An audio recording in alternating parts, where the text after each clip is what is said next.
We all gotta eat and we're all gonna die. What you're about to see are some of my favorite courses from different YouTube creators' last meals. Now, we've had incredible guests on last meals all over, but I really love talking to YouTubers specifically because we already have a lot in common. Me and Babish have tattoos of each other on each other, and that is a bond that you can never break. If you like this format, we might just do it again, so please drop a like and a comment here. We'll see you on the other side. All right, Hank, for the first course of your last meal, we have sweet red bean buns. These are actually from a spot called IXLB Dim Sum Eats. Fantastic. They make them better than we could at home. And then we have made our own avocado milk tea boba. Yeah. Tell me about it. How'd this end up on your last meal? The first time I ever had boba tea, I was on tour. It was like the first time I ever like performed music on tour with a band. And like that's such a weird thing to get to do in your life. The people in my band, like the folks who, and they had been touring musicians for a long time, and so they'd been all over America, and they'd done like when you're touring, you just it's very good to get a moment where you stop and enjoy something, and so they knew all these weird places to go eat, and we stopped at this literally, like you could say hole in the wall, but it wasn't like a crappy place, but it was a hole in a wall. Sure. Like it was like you walked up to a counter that was downtown and like you could not go inside. So you, and they like had banh mi sandwiches and boba tea. And I was like, I want to get a weird, like what's the weirdest boba flavor I could get? And it was avocado. But that's incredible. Please dig in. Okay, yes, and I also have a bean paste story. Well, one at a time, go on. Have some decorum, Hank. Oh my gosh.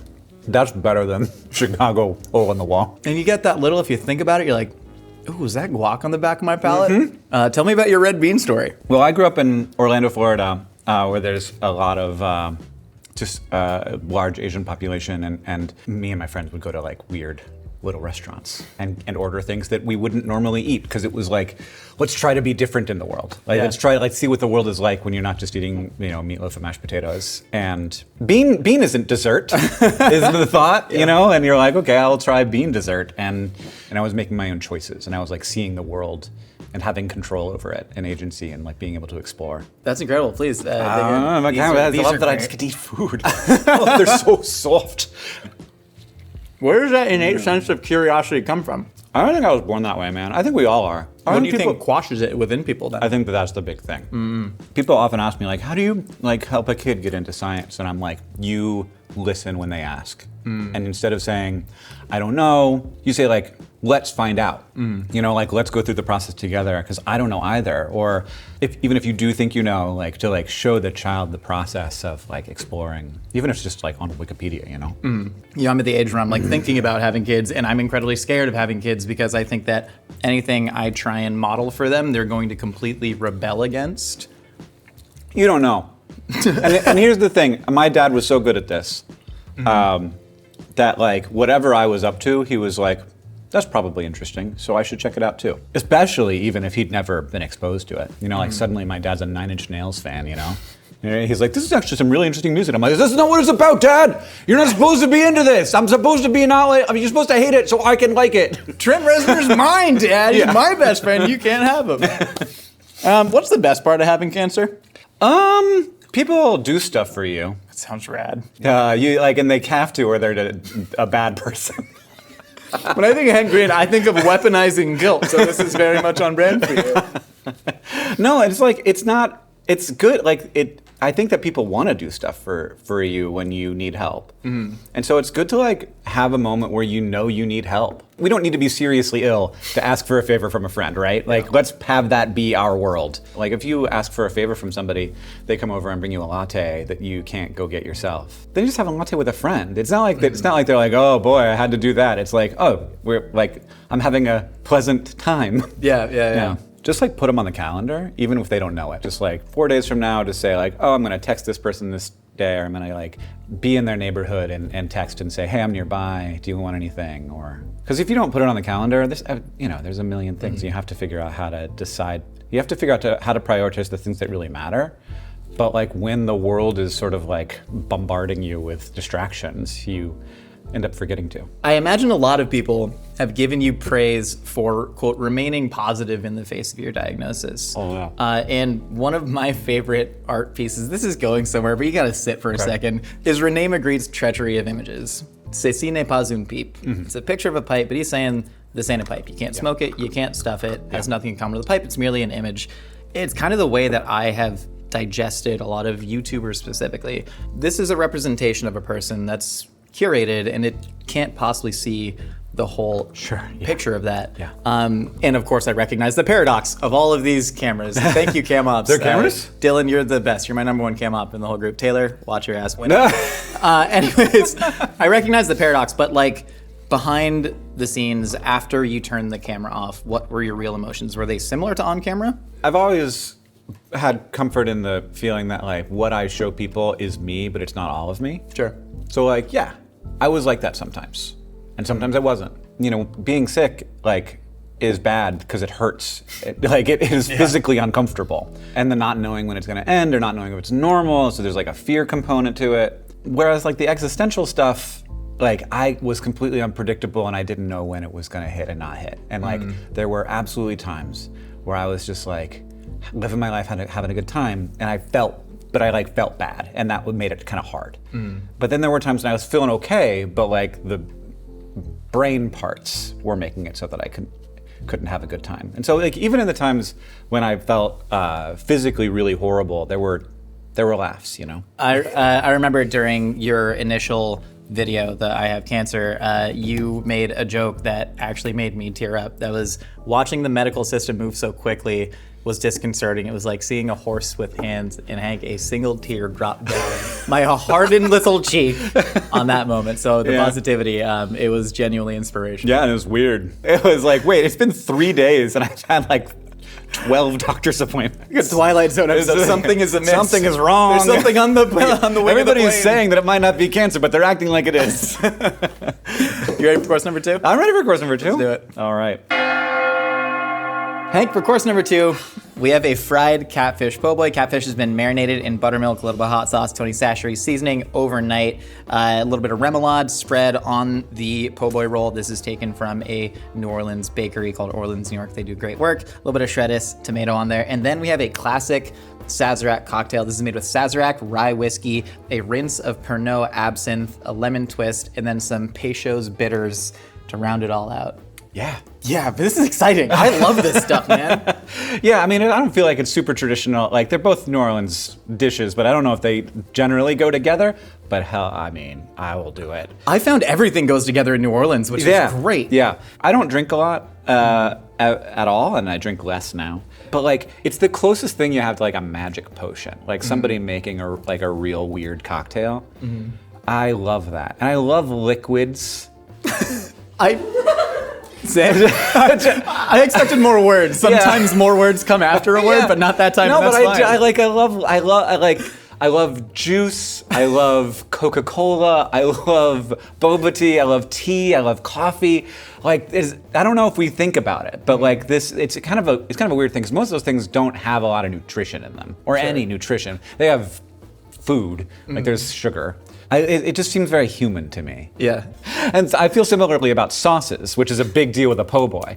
And a sauce is kind of like a drink that you put on food. Yes. What did I say right when the cameras turned off? I said if I have a liquid next to a solid, I need to just want to put them in the thing. I want to French dip that catfish po' boy into that Sazerac. Cheers. Let's not do it. I think this is where I draw the line. Oh, hell yeah. It does taste like magic. It does taste like magic. Dig into the po' boy. It's getting cold. It's getting cold. Oh. That bread is so crunchy. Where's that from? Orleans, New York bakery. So it's a proper like New Orleans style French loaf. It's perfect. That's really nice. You made a video making elf spaghetti and talking about death, which for me is kind of the full circle that... You want to explain what elf spaghetti is? Oh, please. Elf spaghetti, Will Ferrell in the movie Elf makes his ideal spaghetti, which I believe is just a pile of noodles, not finished in the sauce, which is my only problem with it. Covered in, I believe it was like marshmallows, M&Ms, chocolate sauce, caramel sauce, and then finished with maple syrup on top as if it were a fine pecorino romano. And you made that, and then you were musing on death. And you said a quote that meant a lot to me.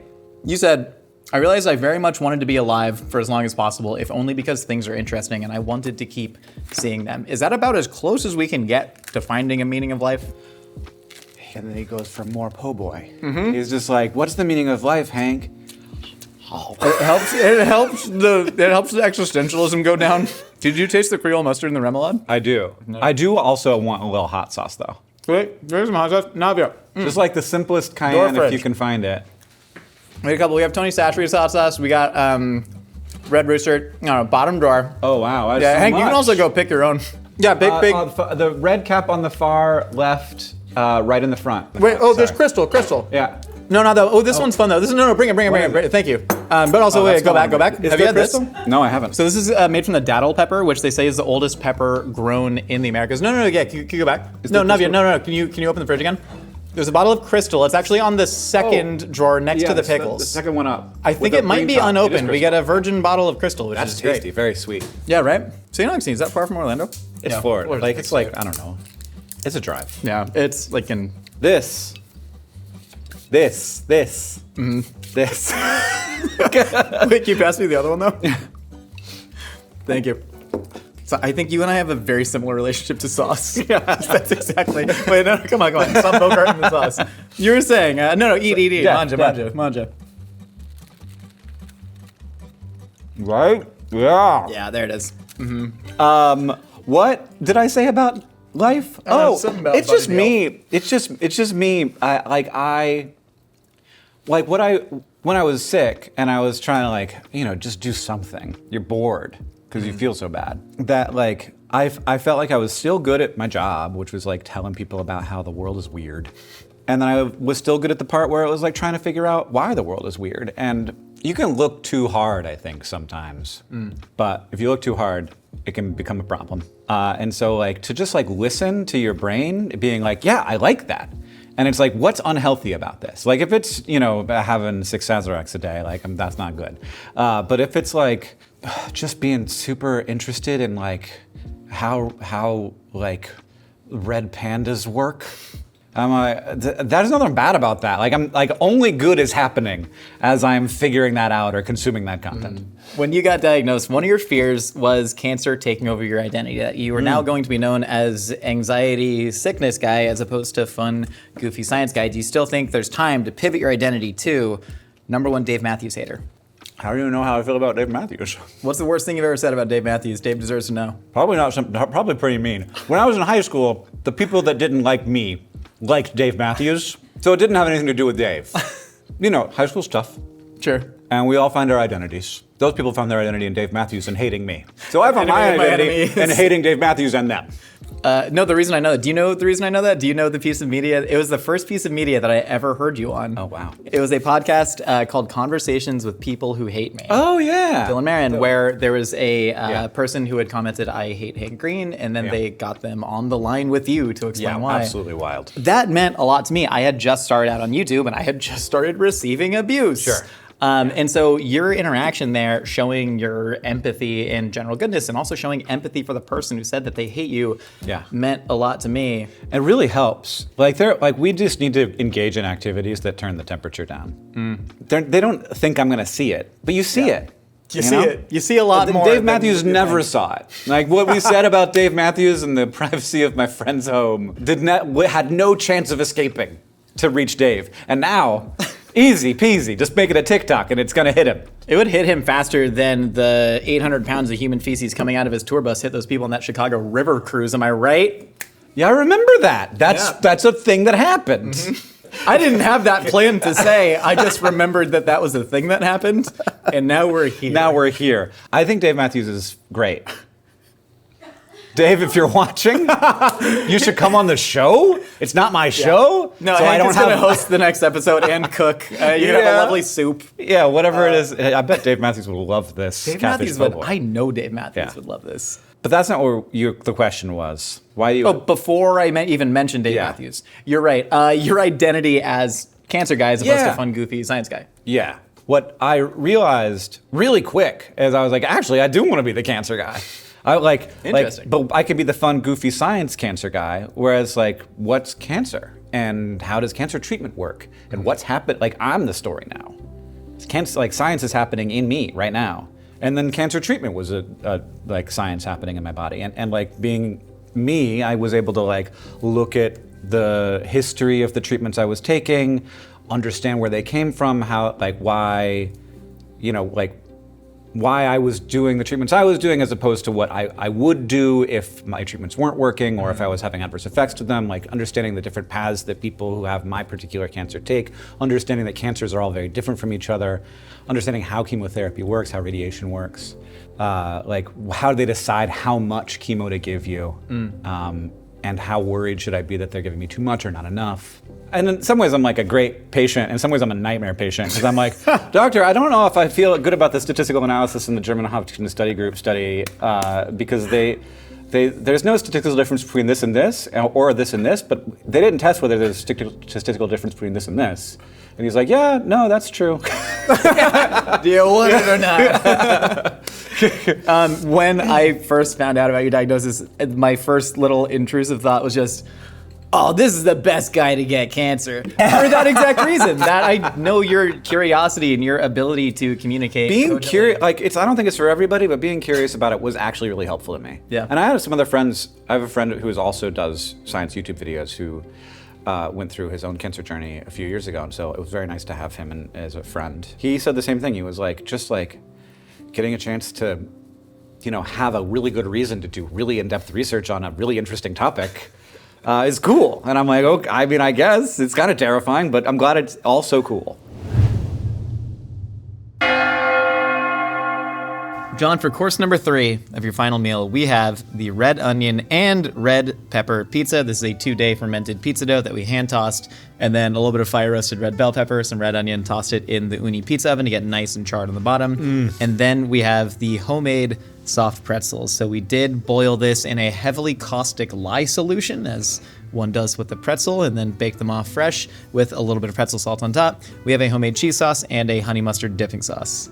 So I picked this because when I was a kid, my mom, who was a community activist in Orlando, Florida, she won this award. That meant we had free passes to Disney for a year. And my parents kind of treated it as childcare. They would, during the summer, they would drop us off at like 8 a.m. and then go to work and then pick us up at the end of the day. I ate so many soft pretzels that summer. And this is my, dare I say these are better than the Walt Disney World soft pretzels. I kind of love that childcare strategy, though. It's like, listen, it's getting expensive. We have stuff to do. Goofy, you take them. Yeah. I was also like a 9th grader and I wore a trench coat every day. Okay, that adds up. Hey, who's laughing? I wore a trench coat every day. It was my look, even though it was like blazing hot Orlando, Florida sunshine. Absolute misery inside that trench coat, but it was my armor, man. It was like the thing that I held in the world to protect me from the world. You've said about yourself, these are not my words, that you were, quote, a real tough asshole to deal with growing up. But you had a lot of adults in your life that didn't give up on you. Who were those adults? First and foremost, my parents. I mean, I was a bad student. I was a troubled kid, as the saying goes. And, so I smoked cigarettes. I remember once I was smoking a cigarette on my back porch, my parents' back porch. I was like 15 years old. My mom came outside and she was like, obviously you cannot smoke in the house. And I was like, what are you going to do? Jesus. I want to punch that kid. I want to give him a right hook. So that's the kind of kid I was. Really difficult, actively difficult. And I think I was that way partly because I was very self-destructive. I had some untreated mental health conditions. There were various reasons maybe why I was like that. I was able to be like that and still get to be okay and still find my way through because I had all these adults who didn't give up on me. My parents, first and foremost, also my teachers. I went to a boarding school in Alabama for the last couple of years of high school, and I had extraordinary teachers there who just, I gave no indication to them that I had any promise whatsoever, and they just assumed that I did. They just believed in me as a writer, as a person, and I always feel like I need to say their names, like even though they probably aren't going to watch this, like Mr. McAdam and Ms. Lehman, who just believed in me as a person and thought that I could be a good student. And then my senior year, I kind of became a bit of a good student. It's interesting. When I was in school, I learned very quickly that I was never going to be in the STEM fields. I just didn't have that kind of brain. But it sort of clicked in me that my point in learning is to find my place in the world, in a sense. And I took a tremendous amount of meaning from books. I remember reading like Don DeLillo's White Noise when I was 18, and that just absolutely floored me and influences how I feel. Vonnegut's Sirens of Titan, big books like that. But even learning about the pretzel, for instance. The 3 holes in a pretzel, we only have 2, but there's supposed to be a little hole right there, but the cloaca is sort of closed up. But pretzels were invented in the 7th century by a northern Italian monk, meant to mimic the arms of a child praying. And the 3 holes are said to suggest the Father, the Son, and the Holy Spirit. Oh. Even the etymology of prezziola means little treat, and they would give pretzels to children as a treat for finishing their prayers. Obviously, now the Rolled Gold Corporation does not ascribe to that, Catholic theology, I would bet. Sure. But it's these stories that we tell ourselves that root us in the world, and I think make you care a little bit. And I think religion's very good at doing that. I know you're a man of faith. How has your religion, or at least your faith, influence your faith in humanity? Well, my brother, who is an atheist, and I often talk about it as hearing a voice, you're inside a house and you hear a voice that says, leave the house is on fire. And Hank and I disagree about where the voice comes from. Sure. Hank thinks the voice comes from inside the house. I think the voice comes from on high. But we agree about what the voice is saying. Yeah. Which is the really important thing. And so to me, in my faith tradition, I feel that my faith tradition calls me to be in the world and of the world, and to try to focus on justice and people who are and injustice and inequity, and that's what I'm called to do very clearly. I do not spend a lot of time thinking about whether God is really real, or spending time thinking about whether there is an afterlife or any of that. Those aren't the questions that are central to me. The questions that are central to me are if God existed, or if God exists, what would or what does God want from me in the world? It's interesting that you and Hank ended up in such similar places, coming at it from such different angles, because I was going to ask if there is some sort of secular way to find yourself in the same position, but obviously Hank found that. The benefit of a faith community for me is partly the community. Mm-hmm. It's a third space. It's this place that isn't work or home, and where there's also community. Mm-hmm. I think that secular spaces need to do a better job of being that third space, whether that's the library or an independent bookstore, those are just the ones that I'm inclined toward as a book person. It occurs Bowling to me. alleys and gyms. Bowling alleys and gyms. Those are yours. I love a bowling alley. You can also get a soft pretzel at a bowling alley. You sure can. They also have pizza, John. Dig into the pizza. There we go. Let's get some pizza. It's perfect pizza temp. Perfect pizza temp. Perfect segue. Nice work there. Thank you.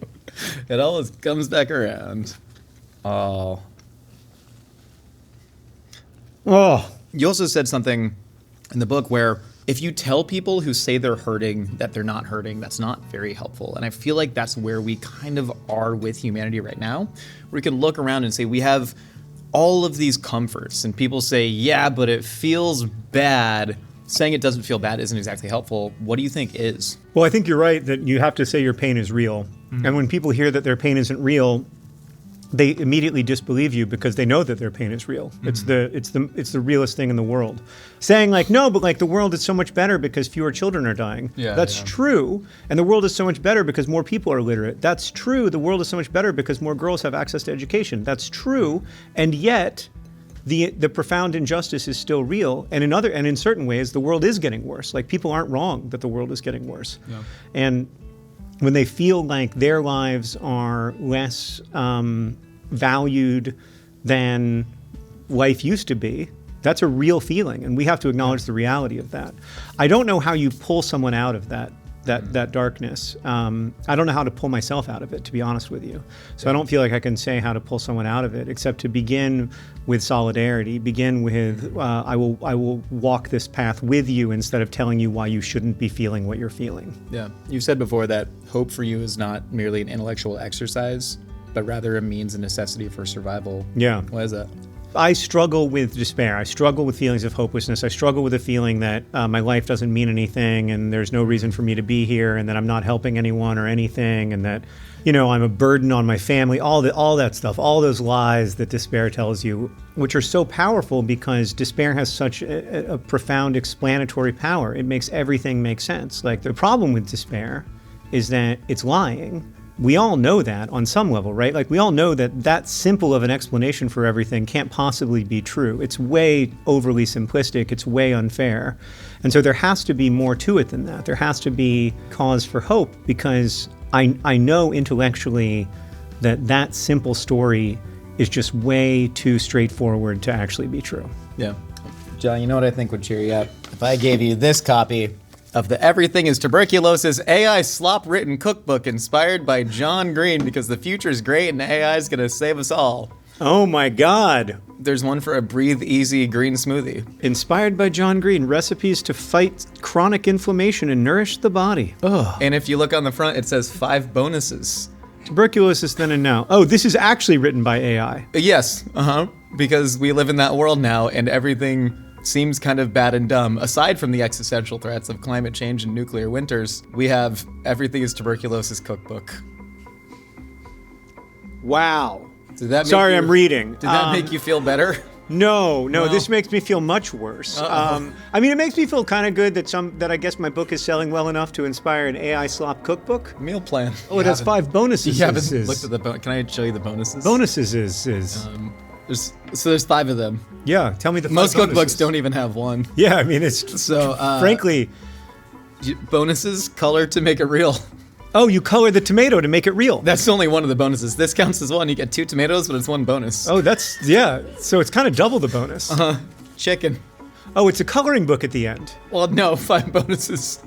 Yeah, chickens. No. It's chicken and salad. It's chicken salad. Try and make out what the AI vegetables are in there. You can't. Some of them look like beach mushrooms. Oh yeah, I think this is a potato and this is a strawberry, which is a very bad decision. Like I'm not an expert in this stuff, but potatoes and strawberries do not make a good fruit salad. According to AI, they might. There's an apple and an avocado. I mean, these 5 bonuses, they are miraculous. Aren't they? Wow. Oh, God. Oh, that's we're it. all, Yeah, all right. that's dead. We're all going. We're all doomed. We're all doomed. Jesus Christ. Even though it's written by AI, it still has really bad grammar. So like, it wasn't written by a great AI. Like, I don't think they paid extra for the fancy versions of the AI. So there's no commas here. It's just one sentence. Tuberculosis, once known as consumption, has haunted human history for thousands of years. Ancient Egyptian mummies showed signs of spinal TB, and in the 18th and 19th centuries, the disease surged across Europe and North America, leaving a trail of suffering and romanticized tragedy. John, for the final course of your final meal, the oatmeal raisin cookies. Now these are fresh baked in-house, a little bit of brown butter, brown sugar, mashed together with oats, flour, and the finest raisins the supermarket had that day. And then we have the key lime pie. This is actually from fat and flour. We would make it ourselves, but Nicole Rucker makes a much better pie than we ever could. This is our favorite key lime pie in the city. Please enjoy. Amazing. I'm so excited. Key lime pie especially reminds me of my childhood. I grew up in Florida, where key lime pie is sort of the state dish insofar as Florida has an identity. And I fancied myself a key lime pie expert when I was a young child. Like when I was 8 or 9, I would always order the key lime pie and then give my parents a review on a 5-star scale, which is kind of the beginning of the Anthropocene Reviewed. What are the core tenets you look for in a perfect key lime pie? It's got to be so tart, but then this part, what is this part called? Cream? Yeah, cream, if you will. That part has to be, like it is, really, really like dense and delicious. Sorry, the graham cracker crust. Maybe a little bit of crust for myself. You know, I'm a fan of the show, and I kind of always thought that they don't actually eat because there's so much food. There's a lot of food. And so I always thought that like people come on here and like they take a couple bites and then like somebody comes in and like takes part of the food away, you know? But actually you eat it because it's so good. Nothing is faked on this show. I can tell you, I've wondered this for years, but as a guest, I can tell you nothing is faked. The prep is real. The quality of the questions is real. It's astonishing to me. All right, let's go back to talking about. I just wanted to tell the people something that I've been thinking about. I'm so glad we deep faked that video of John Green saying her show was good. I was gonna ask. You'll never know. I was gonna ask if you ever feel it's a burden that people ask you about the largest, most existential questions on the planet. I listened to an interview where the interviewer just asked you, will the human race survive? And I was like, tell me the good news, John.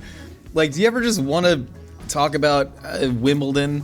I do love my football team. I love fourth tier English football, and I love talking about fourth tier English football. And if you want to have me back for a second meal, we can do nothing but talk about fourth-year English football, and I can bring all the meat pies in that you eat in England and all that stuff. But I don't really feel like it's a burden, to be honest with you. It's a privilege.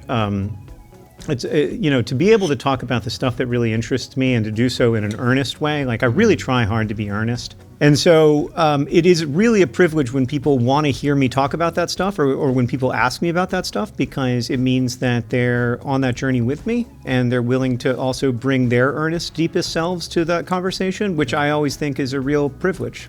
I'll give you a softball then. Great.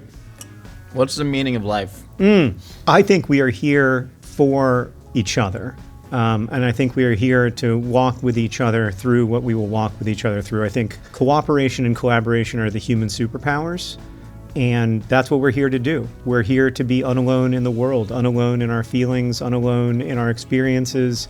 And that's not to say that we're never alone. Like, I'm a very introverted person. I spend 12 or 14 hours by myself every day, very happily. I would never want to interrupt that alone time. But I think in the deepest way, we're here to be unalone. Like, we're here to live in community and be here for each other and with each other. And I think that's it. What's one trick you've taken into the bedroom that you learned from giraffes? Oh, that's a good one. They hit each other in the peeing parts. Mm-hmm. The male hits the female in her bladder, causing her to pee, and then he drinks the pee to taste whether or not she's ready for whether or not she's ovulating. So that's one we didn't take. Yeah, that's the big one we didn't take. So you're doing... We just kind of did the opposite of that. We were like, whatever they're doing. We're doing the opposite. We don't. Yeah, I mean,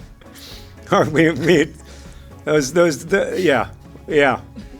Great. Thanks for the question. No problem. No problem. Now's the point where the succession of questions get really weird, because we're just going straight from that to how did your experience being a student chaplain? Wow. And I know there's no good continuity. There's no way you start getting the sugars at the end of it. Yeah, that's a hard transition. How did my experience being a student chaplain do what? Affect your perspective on life. You said it was such a devastating, overwhelming experience. Would you have changed that if you could go back? No. I'm grateful for that experience. I wish I'd been a better chaplain. I wish I could have been a better chaplain to the people, who were going through the worst days of their lives. And I think it made me believe that we shouldn't have to go through anything alone. That's the most important thing. You shouldn't have to be alone in that.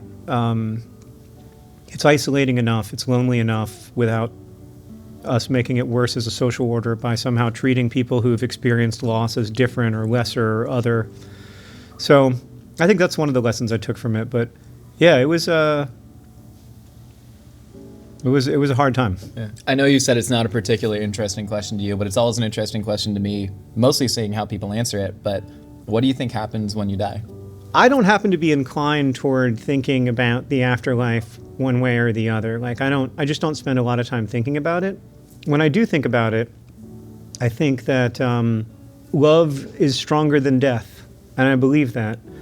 I realized this when my son was born. I remember looking down at my son when he was first born, and realizing that as long as either of us is alive, I will be his father and he will be my son. And that's true for the people in my life who are gone now. They're still my friend. That friendship is real. That love is real. It's just not shared anymore. And that's all I can say. That's all I know for sure. You ready to get in the lightning round? Let's do it. Let's do it. Who's the one person, dead or alive, you'd want to share your actual last meal with? Who is one person, dead or alive? Can I tell you the truth? Yes, I would love It's that. so cheesy, but it's Finally. my wife. Oh, man, I thought it was going to be something way cooler. What song do you want to be played at your funeral? This Year by the Mountain Goats. I'm going to make it through this year if it kills me, which it did. What's one life lesson you think everyone can take? Oh, no, no, this is the giraffe sex question again. Do it. No, I just... Ask it again. I said what's... Do it again. You know what the reason the transition was so bad is because the giraffe sex thing was just supposed to be in the lightning round. Yeah. And somehow I But was it's just, like... you got it into your head. Correct. You were passionate about it. And But I it gave also me a had- chance to talk about giraffe sex, which Yeah, is one of really my did. areas of Well, interest. And now we're here. What's one life lesson you think everyone can take away from the sex lives of giraffes? Once again, just because a giraffe does it, doesn't mean you have to. It's actually a good life lesson. Which was more nerve-wracking, being tracked down by a spy for your criticism of the Russian government or driving the pace car for the Indy Grand Prix? They were both pretty scary and definitely two weird experiences. But driving the pace car for the Indy Grand Prix was scarier because the guy who had the pole position kept bumping up against the car. Like, he would come within an inch of the car, and he was radioing saying, "This guy's going too slow." And I was like, "Simon Pagino, I am going as fast as I safely can." It was very scary. It was very stressful. Who's your dream eulogizer at your funeral? Oh, Ophelia Dahl, the co-founder of Partners in Health and the daughter of Roald Dahl. Why do you care so much about the liminal space between left thigh and buttock? Oh, that's where my logo is on my favorite soccer team's uniform. I occupy the back of the shorts, the liminal space between left thigh and buttock. It says DFTBA on it. Show it right now. Look at that. It's incredible. If you could haunt anyone after you die, who would you haunt? Oh, there's so many people I would love to haunt. Gosh, who would I like to haunt? I think it'd be kind of fun. I don't want to keep saying Sarah, but I think it'd be very fun to haunt Sarah. I saw the movie Ghost. I'm going to pick my spouse. What's your biggest fear? Oh, this reminds me of something that happened once. I'm sorry to not answer your lightning round question with a lightning round, but this is an incredible story. So I was dating this girl, and she said, "What's your biggest fear?" And I said, "Abandonment," which is true. My biggest fear is abandonment, being alone in the world, etc., and being left by people I love, and all that stuff. And I went on for a bit, and then I said, "What's your biggest fear?" And she said, "Geese." And I was like, "Oh no, I fundamentally misunderstood the question." And then she abandoned you, and you bought And her a pet goose. She did. She totally abandoned me. I mean, after somebody goes on and on about abandonment, that's a lot of pressure for somebody. Yep. That's a lot to hold. Mm-hmm. Oh man. Oh, 23-year-old me, We'll low-functioning young adult. We'll write down spiders just so you don't make that mistake again. What's your greatest regret in life? Oh, I have so many regrets. I think it's underrated. I think having regrets is totally underrated. I regret eating a sandwich that was intended for the New York Knicks in the New York Knicks locker room. It was intended for the players, and I started making myself a sandwich. And I ate the sandwich, and the head of player operations said, "What are you doing?" And I said, "I'm eating a sandwich." And he said, "Who are you?" And I said, "I'm John Green, the novelist." And he said, "Those sandwiches are for the players." Oh, sorry, John Green, point guard. Exactly. Maybe you recognize me from the New York Knicks. That's one of my biggest regrets. That's one I think about all the time. Finally, John, are you happy? I'm happy right now. I really am. I've just had my last meal. The food was incredible. It was so much better than I expected it to be in terms of quality.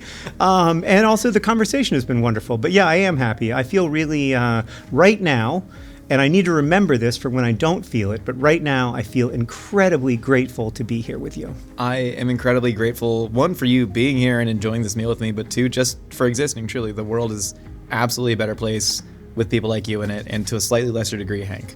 I couldn't agree more.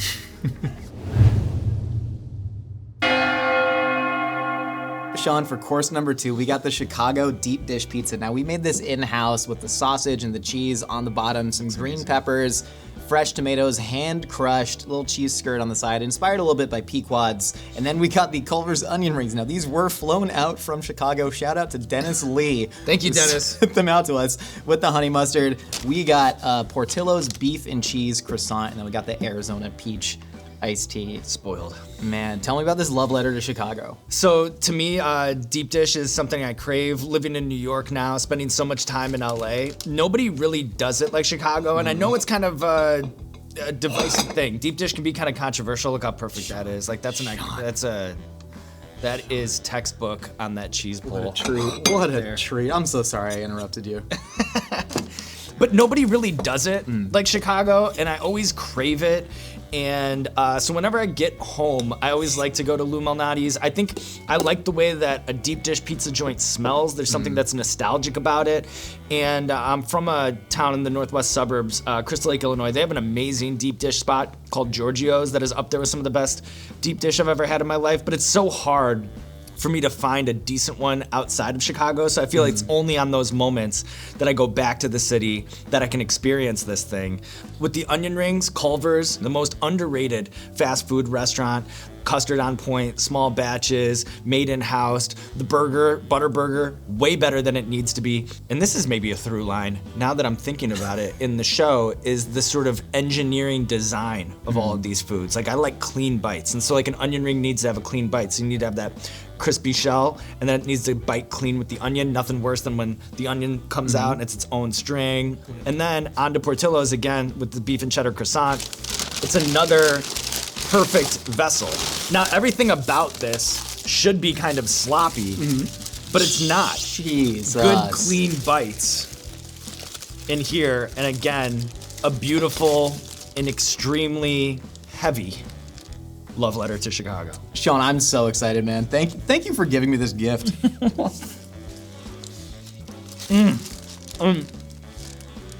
What? That you can get this on a croissant? I didn't know that existed. That's what I'm saying, and like, you know, the croissant is used as this collaborative partner in all these different ways, right? You get like the cronut, like, you know, like croissant is always entering the world, and they make these like bizarre collaborations. So when it comes to the bastardization of the croissant, to me, the beef and cheddar croissant from Portillo's is the best version of that. I've never had Culver's whatsoever. Do you think Culver's is better than In-N-Out and Shake Shack? You spent time in all three cities. Good question. It's better than In-N-Out. Shake Shack is when I'd have to start to look at my notes and really dive into the material. You guys got another licensing deal with Shake Shack coming up? Actually, yeah, Culver's is better than no, I'm just But no, to me it's like it's just both are spots where I think there's a bar for fast food, and when places jump that bar and they just become kind of better than they need to be, that to me is the Cupid's arrow into my food heart. So Culver's checks that box for me, but also Shake Shack, you know, like that smash burger has like no business being that good and that consistent. It's like the wins above replacement for fast food. Unreal. And then like, look at this. See, that's like a clean break. So that's what you want. I'm seeing no onion. It's all one cohesive part of the plan. The onion sort of melts into, it's like the Funyun of onion rings, man. Incredible. John, I want to take you back to Crystal Lake Central High School, 2003. Your buddy Pat Minogue is holding you tight. He's gonna love this. And he says, bro, he caught it. It was sick. What were the emotions you felt at the time? Well, that was an emotional roller coaster. And shout out to Crystal Lake Central. They actually won the state tournament in baseball this year around. So shout out to the team. Shout out to Coach Aldridge, who was my coach, and now his son Cal coaching the team, and all the boys out there. That was awesome to watch. But yeah, I played baseball growing up, and we had a really good team my junior year. I remember we were in this state game. I was on first base. We had bases loaded, and we were down 3. And I still remember Quinn Ewert was batting. And I'm on first base, and I'm the tying run, and we have 2 outs in the 7th inning, you know? And so 7-4 game. Yeah, 7-4 game. That's right. Matt Weber on the mound. .31 ERA the whole season. Sean. Yeah, drafted by the Chicago Cubs. He was yeah. So he the ball jumps off of Quinn's bat. My mind's blown. My ball jumps off of Quinn's bat, and I just start cooking. You know, like around these bases. I know I'm the tying run. That to me looked like either a home run, double in the gap, like something. So I have to score from first. And as I'm approaching third base, Coach Aldridge just sort of holds his arms up like this. And because it was a neutral game, like on a neutral field, the crowd erupts. And what I immediately, as an optimist, as a glass half full kind of person, assume that Quinn just hit a walk-off grand slam in state. So I immediately just jump up in the air, pump my fist, and look at the dugout, like in a flex position, like, ah, like that. But it took me a while to snap into focus what had happened. And my buddy Pat ran up to me, who I'm still friends with to this day, ran up to me and said, apparently what had happened is the left fielder got turned around. He's chasing the ball down over this shoulder, turns around, he's over this shoulder, turns around over the next one and makes this catch right at the wall. So people were celebrating that. The other team was celebrating that. And the one person on the team that had just lost that was celebrating that was me. Just like helmet off, like, let's go. And my buddy Pat, he grabbed me, put me in a bear hug, looked at me and just said, bro, he caught it. It was sick. just like that. And it was sick. He's like, dude, he caught it. It was sick like that. The outfielder's name was Sean Thom, and he's currently Wow. a sleep dentist in St. Louis. Shout out to all the sleep dentists out there. You got dental anxiety? How did you figure? Public libraries are great resources, man. They'll pull a lot of newspaper archives for you. That's good. That's incredible. Back then, incredible. in high school, That's incredible. One, thank you. And also, I want to ask, so many celebrities have told you have incredible questions. Which celebrity? I don't think I've ever done what you just did. We had to, come on, you were coming on the show, we had to do it. But who has that compliment meant the most from? Every time, it's like a good vibe, because I think at the end of the day, what we're doing here is kind of a trust exercise. Like everything we're doing here is bizarre. I think we've met before, but like this is our, let's say we haven't, which is usually the case when you're interviewing someone. It's like you're meeting for the first time. You have to create this energy, this rhythm, this rapport with a guest. But at the end of the day, it's ultimately a trust exercise, especially too because you're doing it in this bizarre context of 1, 2, 3, 4 cameras on us. It's going to be on a show, all of those things. So it's like when you see the shoulders drop, when you see someone relax into the format, especially one like ours where we're asking you to eat these scorching hot chicken wings one after another, that's always a good thing because you're like, oh, I have them now. When you get that compliment from other talk show hosts, I think it's probably when it hits the hardest, to hear that from Conan O'Brien, who is like an icon of mine, like you remember all of those moments. So when you hear it from someone who does what you do, then I think that's when it hits the hardest, at least for me, you know what I mean? Because also too, they don't have to hand that out. They don't have to hand out that compliment. And it is ultimately a vulnerable position. It is kind of this like tennis match back and forth. Like you've talked about getting celebrities out of eat your pizza. Yeah. You've talked about getting celebrities out of their like PR driven flight paths. Yes, that's what a lot of this is, right? You're promoting a film, you're promoting whatever. But your job is to get something good and actually create a human moment. Your mom passed away a couple months before that baseball season. Yeah. When you were a junior in high school after a battle with non-Hodgkin's lymphoma. Yeah. That's a really tough age to lose a parent because you don't know who you are yet as a person. Yeah. How did that experience at that time ultimately affect the adult that you grew up to be? When someone's battling, a family member, your mom is battling cancer, it's something that you deal with long before they pass away. She'd been sick basically my whole life, and you go through this roller coaster of, chemotherapy and then recession, and like when you're a kid thinking like it's over and everything's better now, and then only for it to return like to Groundhog Day, like over and over and over and over again. It's just this nightmare that never stops, and then you can't, and you feel so much for the person who's going through this because they're suffering through all of that. And then, like when you're a teenager, then you feel the guilt about all the times that I was like kind of a dick to my mom, like all of those things. And even like the guilt to this day sometimes. Like I remember the last conversation we ever had was her being like, I was a junior in high school, as you mentioned. She's like, what college do you think you'll go to?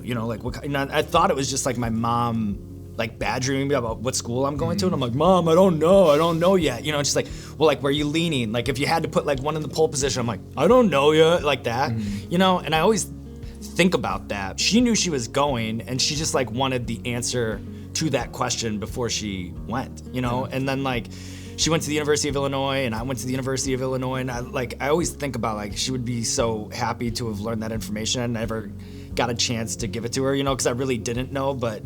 I think about that all the time, but I think like anything, it makes you grow up really fast. I had a younger brother, and I had my dad who was, losing the love of his life at the time. So I feel like that almost forced me in that moment to try to be like the strongest out of all of us at that time. And I'm not sure I would be. I'm not like claiming that position in anything, but just always try to remember her and think about her and the ways that she shaped me, I think where you get that sort of like Midwest niceness, with the secret rage boiling under. I'm the underdog, nobody believes. That's really her, and I always try to like ask my dad. I was like, well, like, what do you think I gleaned from her? Like, what do you think? And he's like, your freakish work ethic like came from her, like all of those things. So that's how I try to think about her right now, is the things that she gave me, and then she would be like so blown away by like everything that's happened, you know, since that time. I'm curious about your dad after your mom's passing, because you said that you would watch Letterman all the time with your dad when you were a kid. You used to make him pause the VHS recording to explain jokes to you. And you said about Hot Ones is ultimately just you trying to make your dad laugh like Letterman did. How was your dad through that grieving process, and did you think of yourself as that emotional anchor? He was, I think, the best dad when he needed to be the best dad, and that was like the time when he needed to be the best dad, and he was the best dad. I tell him that every Father's Day. So he was a judge for the Illinois Human Rights Commission. Yeah.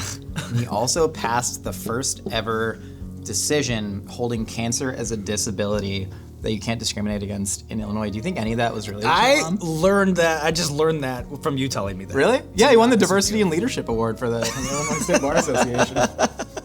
You should call him up and congratulate him on that. Yeah. It was in 2005. It was two years after your mom passed. You know what, Josh? I'll call him and send him the same question back and see how he responds to that, because I'm learning that about him for the first time.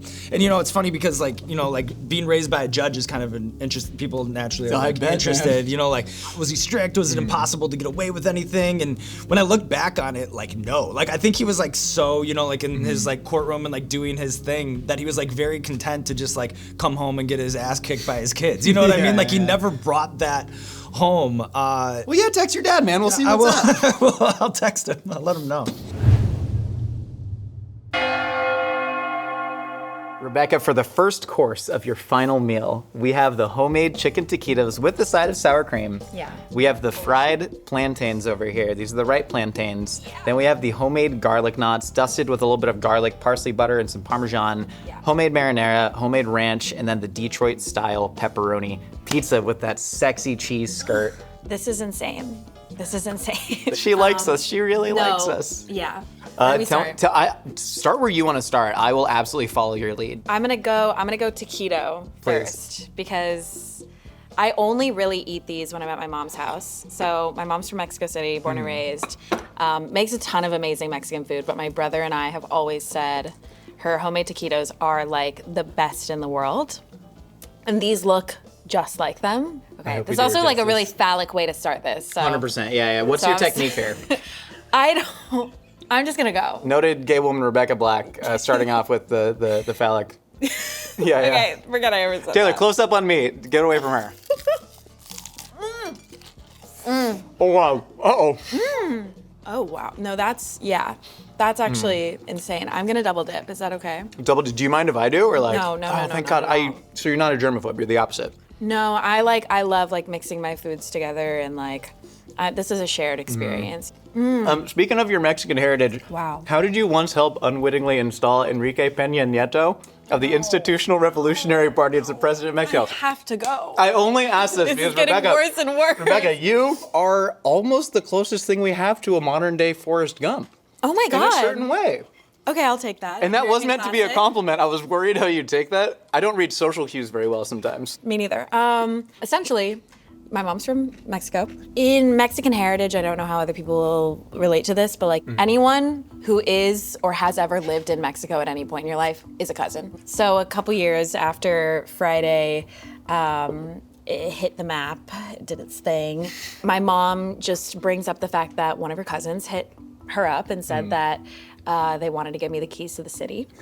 Incredible. Which obviously to my mother, like most extremely proud Mexican woman you've ever met in your life, is like, I've done it. I've won the parent game. Like, my child is being given the keys to the city. Oh, and there was also talk of there being like a Rebecca Black fan club down there. And so we went down, long story short, there were no keys to the city and there were no fan club. There was just a presidential race going on that my very distant, probably not even blood-related cousin convinced my mom that I was to be a part of.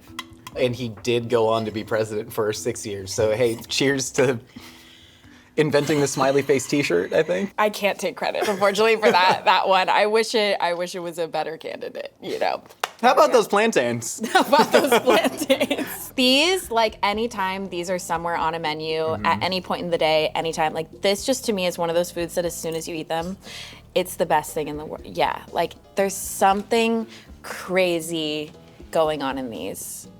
Yeah. I'm gonna be here for a minute. I want to ask you about your new project, Salvation.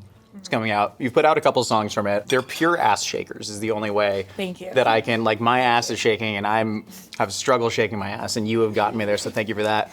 I want to ask about the Trust music video. Why did you decide to set it as your own trial by jury? I really knew that it was important with this song and with this project, and this has been something in my brain for the last 4 years. It's like anytime I'm releasing a project, especially considering where I'm at and like my career and the goals I have, visuals are just such a huge piece of telling the story of like not just the project, but like me as an artist and everything I want to say. And I just think it's fun to like put the concept of like putting yourself, that self being me, on trial in the court of public opinion in like a really like campy, fierce way it felt almost too obvious in like the right way. Yeah. What I constantly kind of go back to and have a lot of fun with is playing with like really, really dark things and bringing the lightness out of them and bringing the color out of them and bringing the unseriousness out of them.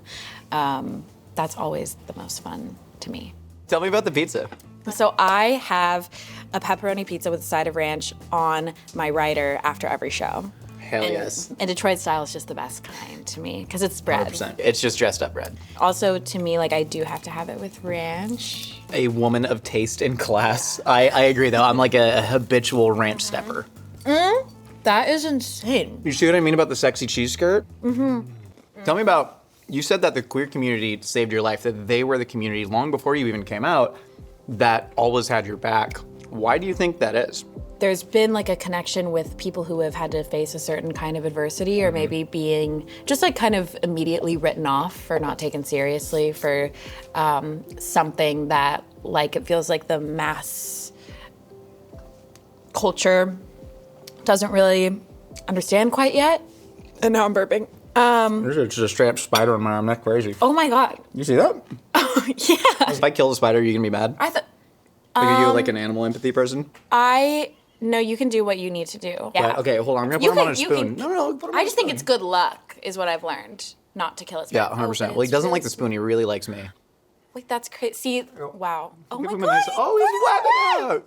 Wow. You were saying the queer community facing adversity has Right. links to anyone in a counterculture who's right, experienced right, the same right, thing. right, Ultimately, it's like an right. empathetic link. Right. No, that spider was definitely gay.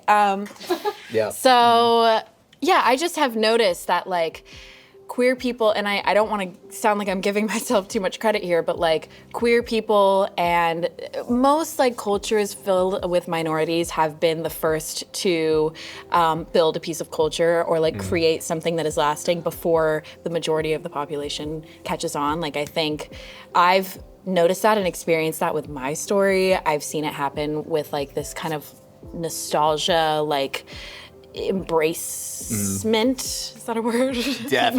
That has happened with like even like people like Addison or so many different kind of like icons that have existed throughout time. Not to call myself an icon. You are an icon. One, this meal is iconic, and these garlic the knots, fact that we've please saved eat. this for last is 100%. crazy. See, I hate that I just lost like so much cheese, but You're fine. Do you want me to like kind of lop it back on? Because I picked it up. All right, I'm taking your cheese. whoa. The sound? That was unhinged. That was like borderline gross, but it was awesome. So, I swear to God, there's no amplification device. That's acoustic. That's crazy. That's crazy. Lady Gaga in 2011 had an interview where someone asked if she'd seen Friday, and she said, anybody that thinks Rebecca Black is cheesy is full of shit. Rebecca Black is a genius. She was certainly ahead of the curve by a decade. What did that mean to you at the time, though? It was so special. And it's only meant more to me, I think, as I've kind of gone throughout my career and have tried to navigate this entire process. I mean, at the time, it was such a crazy experience to be a 13-year-old because like I was standing all of these queens. Like I was a huge Lady Gaga fan. I was a huge Katy Perry fan. I had Justin Bieber cutouts in my bedroom.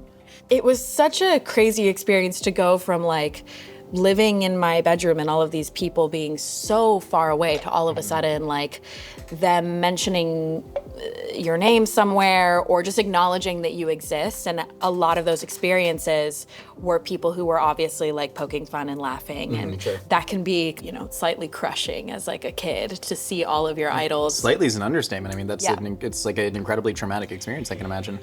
You know, a little bit. But it was just it's a bizarre 1-2 of like, wait, this person knows I exist. That doesn't make sense. That doesn't make any sense. To, you know, kind of immediately being the butt of a joke. I just was so appreciative. I really do think, especially right now in kind of the culture we're in, of having all of these like armies of people that you're kind of responsible for in pop culture, and a lot of them are like battling each other. To me, not to say that any one artist is 100% responsible for like their fans' behavior, but you do kind of lead the way a little bit of like guiding the messaging. And I think ever since then, like, so many Gaga fans and Katy fans have always been just so kind to me. And I think that is, I've just always appreciated that as someone who is like only just a girl trying to figure it out. So yeah, it was very meaningful. How do you think your new music now is like honoring those like Lady Gaga who sort of came before you? When I look back at Gaga work, like Born This Way and Fame Monster, the material that was in those songs, like the actual writing and the subjects and the visual themes were so intense and so pushing the boundaries further than anyone else had ever done. And I think it shows you like what people can handle and what people want. It's pop music, sure, at the end of the day. It's like a very popular form of mainstream art, but it's also pop music at its best is when it's actually really pushing the boundaries of itself and like kind of looking itself right in the eye. So that's what I'll always take from it. And also when it pushes me to shake my ass. As long as you've got the ass shaking down, you can kind of do whatever you want. I'm working on it. I'm like an intermediate ass shaker right now. Rebecca, for the second course of your final meal, I want to read this verbatim. This is a kid cuisine, the one with chicken nuggets, chocolate pudding, parentheses, very important, mac and cheese and corn, parentheses, but IDK if they even make this anymore. And I will tell you, they do not make that exact version, but what we've done is we've got a kid cuisine with the brownie was the only difference. So we have Right. scooped the brownie out and then made a homemade chocolate pudding studied with chemicals to try and make it taste like the original kid cuisine to give you that experience. So. Holy shit. Yeah, I don't know why they stopped making the pudding. There has to have been some medical reason. Definitely some sort of like heavy metal in their recall situation. Kids dying that we don't know about I'm because they've full paid of that lawyers. heavy metal. Same I here, was dude. eating this all the time growing up. How often are we talking about? It was like my favorite food.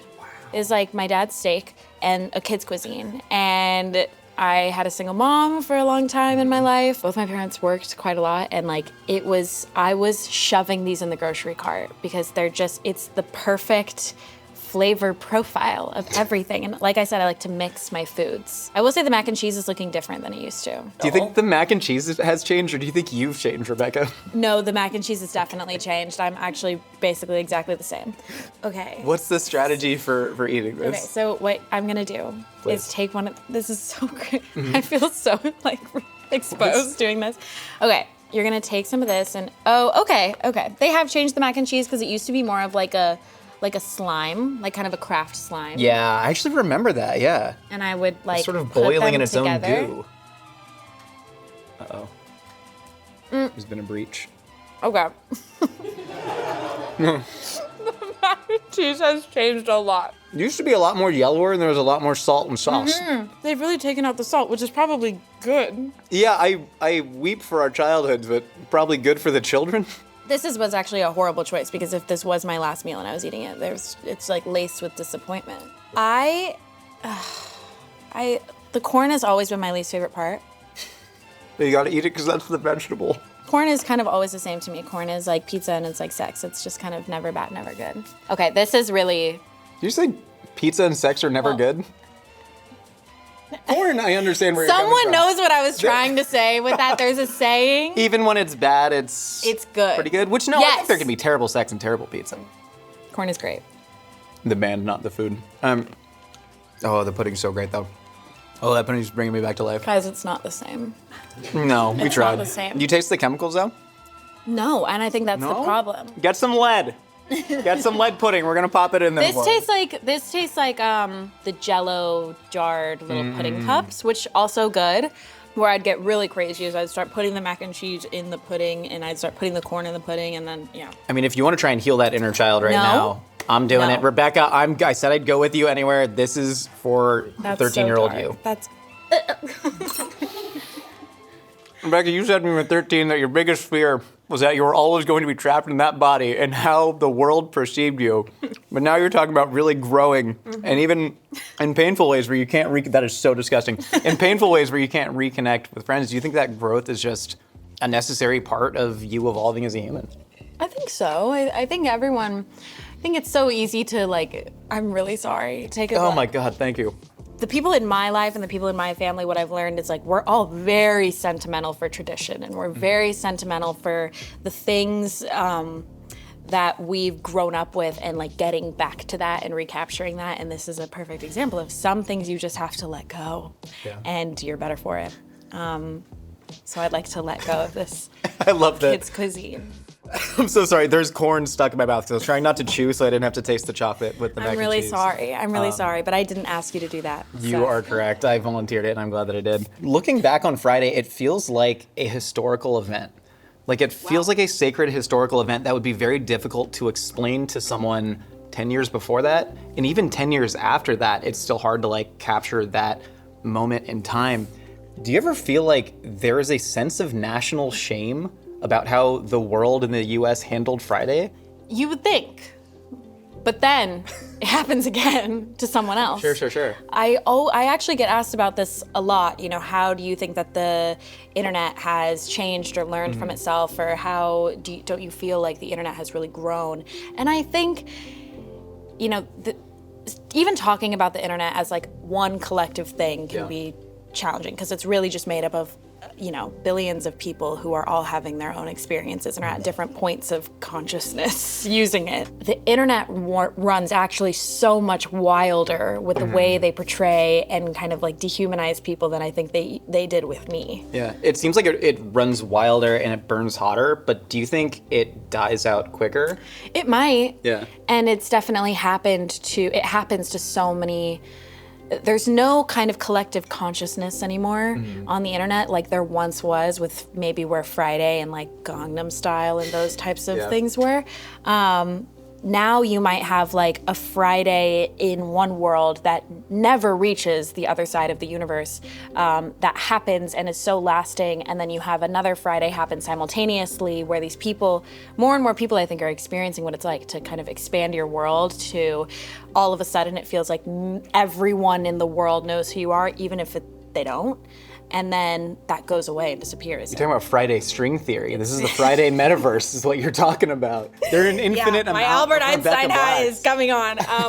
No, I'm curious to see what will continue to happen as more and more people experience like what it feels like their world changing, but the world is moving so quickly, like, it barely even notices these little things anymore. But the people behind it notice, right? And they'll remember that forever. Yeah, that feeling of intensity that the whole world hates you. Whereas I think with you, I know it's a really intense thing to say the whole world hates you, but you did have the whole world, or a much bigger portion of the world than I think somebody could even possibly reach today with a lot of things. It seems like it's almost the death of a monoculture and everything's decentralizing. Yeah, it's always interesting to hear other people's takes on it because my experience was so unique to me. It felt so different. Yeah. It felt like the whole world, but at the same time, I had this awareness that like, this is nothing. This is meaningless. Yeah. So. I think to even explain what, quote, the Tosh.0 blog is to somebody in 2024 feels very strange. But there was a comment that summed up everything on the Tosh.0 video that you did 9 years later. That was just, she was a 13-year-old girl who put herself out there and it was treated like a war crime. And I think it's a very perfect summation of everything. Yeah. It's so funny how I feel like this is something that continues to happen is feels like things that really don't matter in the world. It feels very easy for everyone to agree on one thing. Like if something feels very like shallowly bad, it feels very easy that the world kind of comes together and goes like, yeah, no. Oh, interesting. But actual issues with nuance and real conversation feels like we never quite get to the bottom of. you can't solve healthcare, but you can say, look at this video. Yeah. We're all gonna like bond over hating that. Here, I don't know. You said that the farther you try and run from something, the more it just seems to follow you. There is a world in which you completely distance yourself from Friday. You start performing under a different name, but it seems like you've kept Friday a big part of your life. And you had the absolutely unhinged remix with Big Frida and 303 and Dorian Electra that was just sick. You ended your Boiler Room set with it. Did you ever think about running from Friday, or you knew that that was always going to be linked to you in a way? Yeah, I mean, I was running. Very You ran to fast. Mexico to help the president get elected. I did cross the border a few times. No, I really thought for so long that if I just like pushed it away and denounced it and distanced myself as much from it as I could, that, you know, maybe people would just forget, or like people would find something else interesting. But it's almost like what I found after so many years of kind of exhausting myself over that, because it got to the point where I'd be on the phone and someone would be like, hey, happy Friday. Like just being kind and cool. And I'd be like, oh my God, they know. And I genuinely, I think, just got kind of at my wit's end and exhausted, and I think people can feel that discomfort from you, and some people might try to, you know, walk around that kindly or have some empathy there, but to a certain degree, people will also just kind of like spot out that blood and bring it out. And once I started to take down the intensity of it and kind of take apart the shame I had in my own head about it, I really saw the conversation change. It's like, this is like an iconic song. This is like a piece of my childhood. Like I used to listen to this at school, or the people had these memories that maybe a week before would have colored it with a lot of negativity. All of a sudden it felt like it was colored with the opposite of that. And so it's, I don't know. I have nothing to hide. I have nothing to be ashamed of. And now, like, as I approach my next tour, I'm like, okay, how can we make Friday and another new and exciting moment? Because that's what keeps it fun for me, you know? And it's not about like reclaiming or trying to recreate the moment that it had. It's just like, okay, we all know this is a fun part of the show. Y'all all know the words, which is your own fault. So You didn't force those words out of them. They learned it. Exactly. So let's party and have fun and kind of reclaim this moment together. Yeah. You can see so much genuine joy on people's faces when they sing it at live shows. And I think it's really beautiful, and it makes you smile, which, like, what the hell are we doing on this earth if not trying to make people smile? I have a pitch for the second Friday remix. Yes. Hear me out. Early 2010s dubstep nostalgia is coming back. Right? Thank you. It's coming back. Scary Monsters, Nice Sprites. I'm listening. Yes. Bring Skrillex on the track. Skrillex, come on. I would love Skrillex. I did this once with Justin Bieber on Good Morning America in 2011. I asked him to do a duet with me, and he never once reached out. You could be different. Skrillex, don't be Justin Bieber. I can fix you. You ready to go to course number 3? Let's do it. Let's do it. I'm Rhett McLaughlin.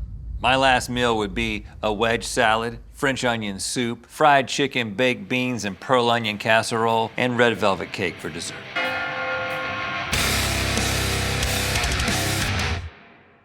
Every human has exactly 2 things in common. We're all slowly dying, and we all gotta eat. Rhett, welcome to Last Meals. How do you want to die? Oh, quickly, painlessly. But do you have any like big fantasies help in me? mind? Like right now? I don't think California's a right to die state. You have to go up to Oregon for that. That's real. But you don't have like a hero's fantasy, like pushing Larry David out of like a speeding train's path to save his life or something. Well, first of all, I'm a tall man, so I'm probably not gonna live, I'll probably make it to the average life expectancy. Between being right-handed, because left-handed people don't live as long, and being tall, but being generally healthy and, health conscious, I'm thinking 84. Does that bum you out though? The whole like dying early thing? I try not to think about it, Josh. What I've discussed with my wife, and anytime I bring this up with Jessie, she gets upset. I'm like, listen, it's just like, if I get to a place where I'm not enjoying life, let's make it a big exit. Like parachute that doesn't open kind of situation. I kind of love that. Like in extreme sports, like try and take the Evil Knievel stunt that he never did. Jump the Grand Canyon. You might be able to do it. If you land, you're a hero. If you die, you already didn't want to be there. Right. That's like a beautiful answer to me. Yeah, It's but very cosmic. you have to take into account. I don't think you do the jumping out of the plane thing because you might just go in somebody's living room and Yeah. kill someone else. Well, okay, tell me about your last meal strategy here, because this seems like a lot of nostalgic foods. I know you had the beans in there, but this seems like very Southern down-home cooking. Yeah, I actually didn't think of it as a whole. I thought of the individual stages of a meal and what I would want to eat if it's literally like, the only thing I'm thinking about is what I want. And then I take a step back and yes, it is the Southern style meal. There's kind of a memory or a set of memories tied to it. And some of it is just like, I just like to eat this. As you'll see with every stage of the meal, there is a vehicle for cheese, even the dessert. The cheese and onions are in like literally everything in this dish. Like we went through like 15 onions when cooking. It's like, damn, Rhett really likes onions. I like cheese and onions, yeah. All right, well, tell me about the wedge salad then, because that is a hugely bold choice. Like, this is one of the last things you're ever gonna eat before it's lights out for good, and you're starting with the greens. It is, I think, the perfect vehicle for blue cheese, and so I just want to get started off with a bang. We got a St. Auger blue cheese dressing made with a little bit of creme fraiche, tomatoes, black pepper, some big old thick cut bacon. We fried some shallots on there, chive. And I like the fact that it is the only salad that I know of that is eaten like a cake. I think there's something beautiful about that. You know? And again, this is destiny. This isn't intention. The fact that the meal begins and ends with a bookend of me having to like knife and fork something. I think it says something about the legacy I want to leave. I think so. So I don't know what it is, but I mean, speaking of which, what is the legacy you want to leave? Is it with the media that you've put out over, well over a decade, or is it with your family? Is it with the people that you touched along the way? He doesn't touch any Mythical employees. Just to stress that. this is the sort of the conundrum of somebody who has a lot of evidence of their existence out there. There's nothing I can do about that at this point, right? Because I mean, the real answer is yes, I am more concerned about my impact as a father and as a husband. But if we're just talking pure numbers, the way more people experience me is however they experience me on the internet. So I kind of think I've already just made that, I've made my choice without even consciously making it. Just look at what we do on a daily basis. Does this scream leaving a legacy? Well, but like you said, you can't control what people consume. So there is a chance that the only impact you've had on someone's life is yourself urinating as a chocolate fountain into Link's mouth. Like, does that freak you out that there's one person out there who just goes, oh, chocolate piss guy dead? That chocolate stream going into my mouth brought joy to somebody, right? It brought joy to a lot of people. I'm coming to grips with the fact that it's okay that somebody's day was made better because I received chocolate from my best friends. I keep wanting to say penis, but he wasn't. It wasn't his. It was a fountain that was sort of phallic. Yeah. The penis was a metaphor. The chocolate was also a metaphor for the joy that it brought to people. And that's Yeah. a legacy, and that's okay. Right, and so I think I'm okay with it. But I really don't want that to be the thing my kids remember me for. They will. All right, Red, let's move on to the French onion soup. Caramelized onions, bone marrow broth. Pretty simple with the bread on top. You did a bunch of shredded Gruyere on there. This is Okay. another diner classic. How did this end up on the list? Well, I'm not French. Oh, Thanks no, for you're not. asking. Yeah, you're Irish, but you thought you were Scottish. I listened to the podcast. I don't remember the first time I had this, but a lot of the things that I tried, I believe I have a very similar palate to my mom, who also really likes cheese. I just remember it's one of those things that very early on, the first time I ever tried French onion soup, I made a mental note, get that at every opportunity. And so almost without fail, if it's on the menu, I get it. You're like honoring your past self right before death. You're like, that's why if people ask me about like, aren't you going to regret a tattoo? It's like, no, I don't care if it's permanent. I think that my past self is equally as important to my present self. And that's kind of what you're doing with this. Like, you made a promise yourself. You can eat French onion soup at any point. So when I'm like, Right. hey, Rhett, you're gonna die, what do you want? You're like, well, one more opportunity for French onion soup, and that's all I need. Right. And are you saying that like in like a tattoo, this might be a mistake, but it doesn't matter because I'm gonna die soon? Oh, nothing matters, because we're all gonna die. I can get down with that. Dig in, man. Yeah, it's a lot of cheese. Oh, baby. Okay. You've done a good thing here. I just muttered a little hell yeah inside my head when you took that bite. Oh, man. Usually when you're enjoying French onion soup, you're not being watched. No, It tons is- of people. It is the kind of thing that you wait for other people at the table to start talking or become engaged in something else because there's not really any artful way to do it. But listen, I'm going to die on the way home from this. Yeah. Is that how this works? Do you think that Did you cut my brake lines? Is that how this? It wasn't me. No. I'm like the managerial type now. I asked Mindy to cut the brake lines. Thank you, Mindy. Thank you. You did good work. If I do die on the way home, will you air this? I feel like we would have to. Yeah. Well, I'm saying right now, air it. Yeah, I was gonna say I imagine your yeah. family is like in your estate, right? So like they're gonna be profiting off of the views that we'll get if you do die on the way home. We were thinking about that though. Like, are we clickbaiting people into thinking that Rhett's dead? Because yeah, like of course I want to do that. Like that's another metaphor for all this. Is like your digital legacy. That's the genius of the whole idea, I thought. Yeah. It's like every time you post one of these videos, everyone assumes that person is dead. Yeah. All right, let's move on to these beans. Rhett, you're the bean man, of course, very important to you, so I took this incredibly seriously. I had actually never made baked beans before this, and we didn't even look up a recipe. We just went intuition on this. So these are You've never made baked beans? I don't know what to tell you. Bush's does a good job, not a sponsor. They were in the past. Got They were it. nice to work with. But no, I'd never made them. So what we did, we actually started with a base of Iberico ham because we were like, yes. let's make this the most lavish plate of baked beans possible. We hit it with a ton of black lager in there, kind of reduce that down to get some funk and complexity in there. A lot of very deeply caramelized onions, then your classic molasses, tomato paste, a little bit of cider vinegar, a whole lot of navy beans in there, and then like a stick of butter and a little bit of pork lard. And you put it in a bean boat. Yeah, we got a nice little fancy bean boat for you. It's like a chalice for the boatman when you get to the River Styx. Man, I've never, I feel like beans are often an afterthought, a little bit disrespected, thrown on the side of a plate. This is the proper presentation. This is what I've been waiting for. You can take the bean chalice home, man. That's for you. Every guest on the show gets a bean chalice. But this is my last day on Earth, so Oh, yeah. put it in my coffin. Oh, man. Yeah, they hit. The beans hit. Oh, wow. And they're like, there's a smokiness. Yeah, it's just straight smoked paprika in there. Part of the spices we toasted up in some pork lard. I like that consistency, too. Like, they want to hold together. There's a cohesiveness to it. Oh, wow. Yeah, but they're still not mashed. They're still whole. I'm really proud of the freaking beans that we made. I've actually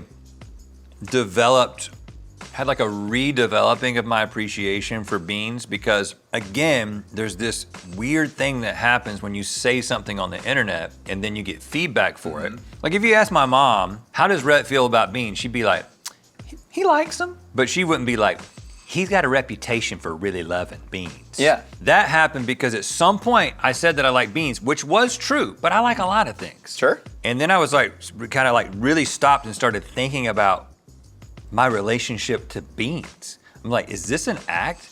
Is this a real thing? And Where I've does brand end and self begin? Right, it's weird. You've got this projection of yourself that lives out there and you can over-identify with it sometimes, But I actually completely and rightfully over-identify with the part of the projected me that loves beans because I actually do love them this much. It's this self-validation circle. You know what's so funny though? Continuing with like the media metacritique here, when you said like, I don't know if I really, my mind immediately went to, we can title this video, Rhett doesn't actually like beans.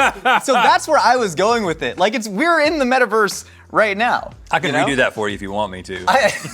No, I think it's great. Well, and then when we talked about sex on Sextember, which I thought you meant you and I was like, did I black out? when we talked about sex last night, when I called you late at night. Yeah, you were very curious and I was had an open whispering. heart. I was whispering and breathing. I'm sorry, I didn't tell you that it was me That's until okay. now. When we talked about sex on the podcast, and I made it clear how I felt about, let's just say, being the giver, and the bean analogy really came full circle. I missed that one, but I think I get where you're going with that. Yeah. Yeah. Have you heard of the clitoris? I have heard of the clitoris. I've never seen one. It's like a mythical creature, but no, I have heard of it.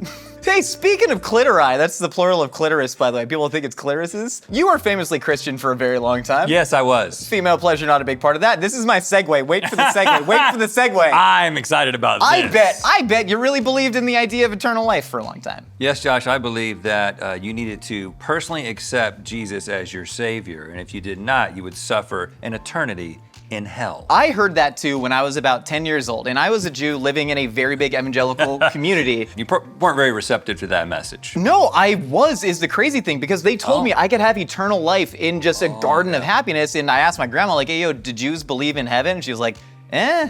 And I was like, well, I'm gonna make Pascal's wager and just be a Christian. So for like 2 weeks, I fully tricked myself into believing that like, yeah, dude, Jesus absolutely rocks. Don't know what he did, but I would love to live eternally. But I'm wondering if, you in your evolution of your faith now take less solace in the fact that you're not so sure that you will have eternal life. It's funny because a lot of people, I think one of the reasons that religion and Christianity in particular, any religion that holds to an afterlife of either eternal paradise or eternal punishment, usually they go hand in hand, is so successful is because you're being propelled away from something that sounds absolutely horrible towards something that sounds as good as it possibly could be, right? And like you said, it's just like, why take any chances on this? I think one of the reasons that hasn't been a compelling thing for me, like as I, kind of stopped believing and no longer call myself a Christian, was that it was losing faith in the foundational belief itself and kind of seeing like, this whole concept of heaven and hell and the way that we think about it in modern day, it's not even really a biblical concept. It's not even, there's a lot of influences that kind of came in to kind of create the modern concept of what this is.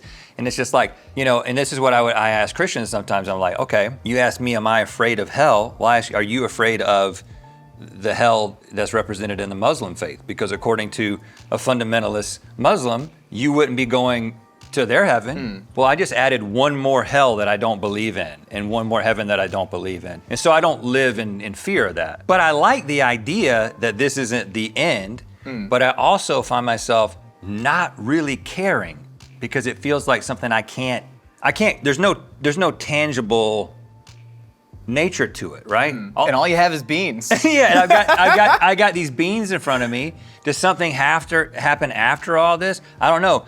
It didn't feel like anything was happening before it. Am I gonna care if nothing happens at the end? I don't know. We'll find out when we get there. All right, so let's move on to this fried chicken.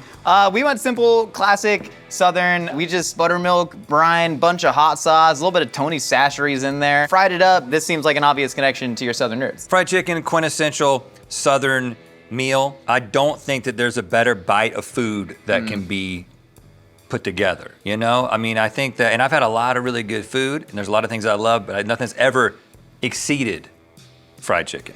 I'm a white meat man. You're a white meat man? Yeah. Oh man, I didn't think anybody was a white meat man. White meat, if done correctly, first of all, it's a great test if somebody can capture and keep the moisture in a way that is much easier to do with dark meat, but it's the biggest unadulterated piece of chicken that you can get in your mouth. And I'm a big man. I like volume. You're a big mouth man. A giver in the bedroom, big mouth, white meat man. I respect that. It's almost like the crust has like cornflakes or something. No, that was straight. What you do is you take some of the buttermilk and you actually add it to the dredge and you stir that around so it gets extra crispy. So you're kind of like creating. I'm just gonna go leg here. Its own thing. Yeah, jump into that leg. How often do you think about death? Are you one of those people that it keeps you up at night and then occasionally you just start crying? I do cry occasionally. Not about death. What do you cry about? Mostly it's the inability to deal with my own emotions, and it comes out in places like car commercials.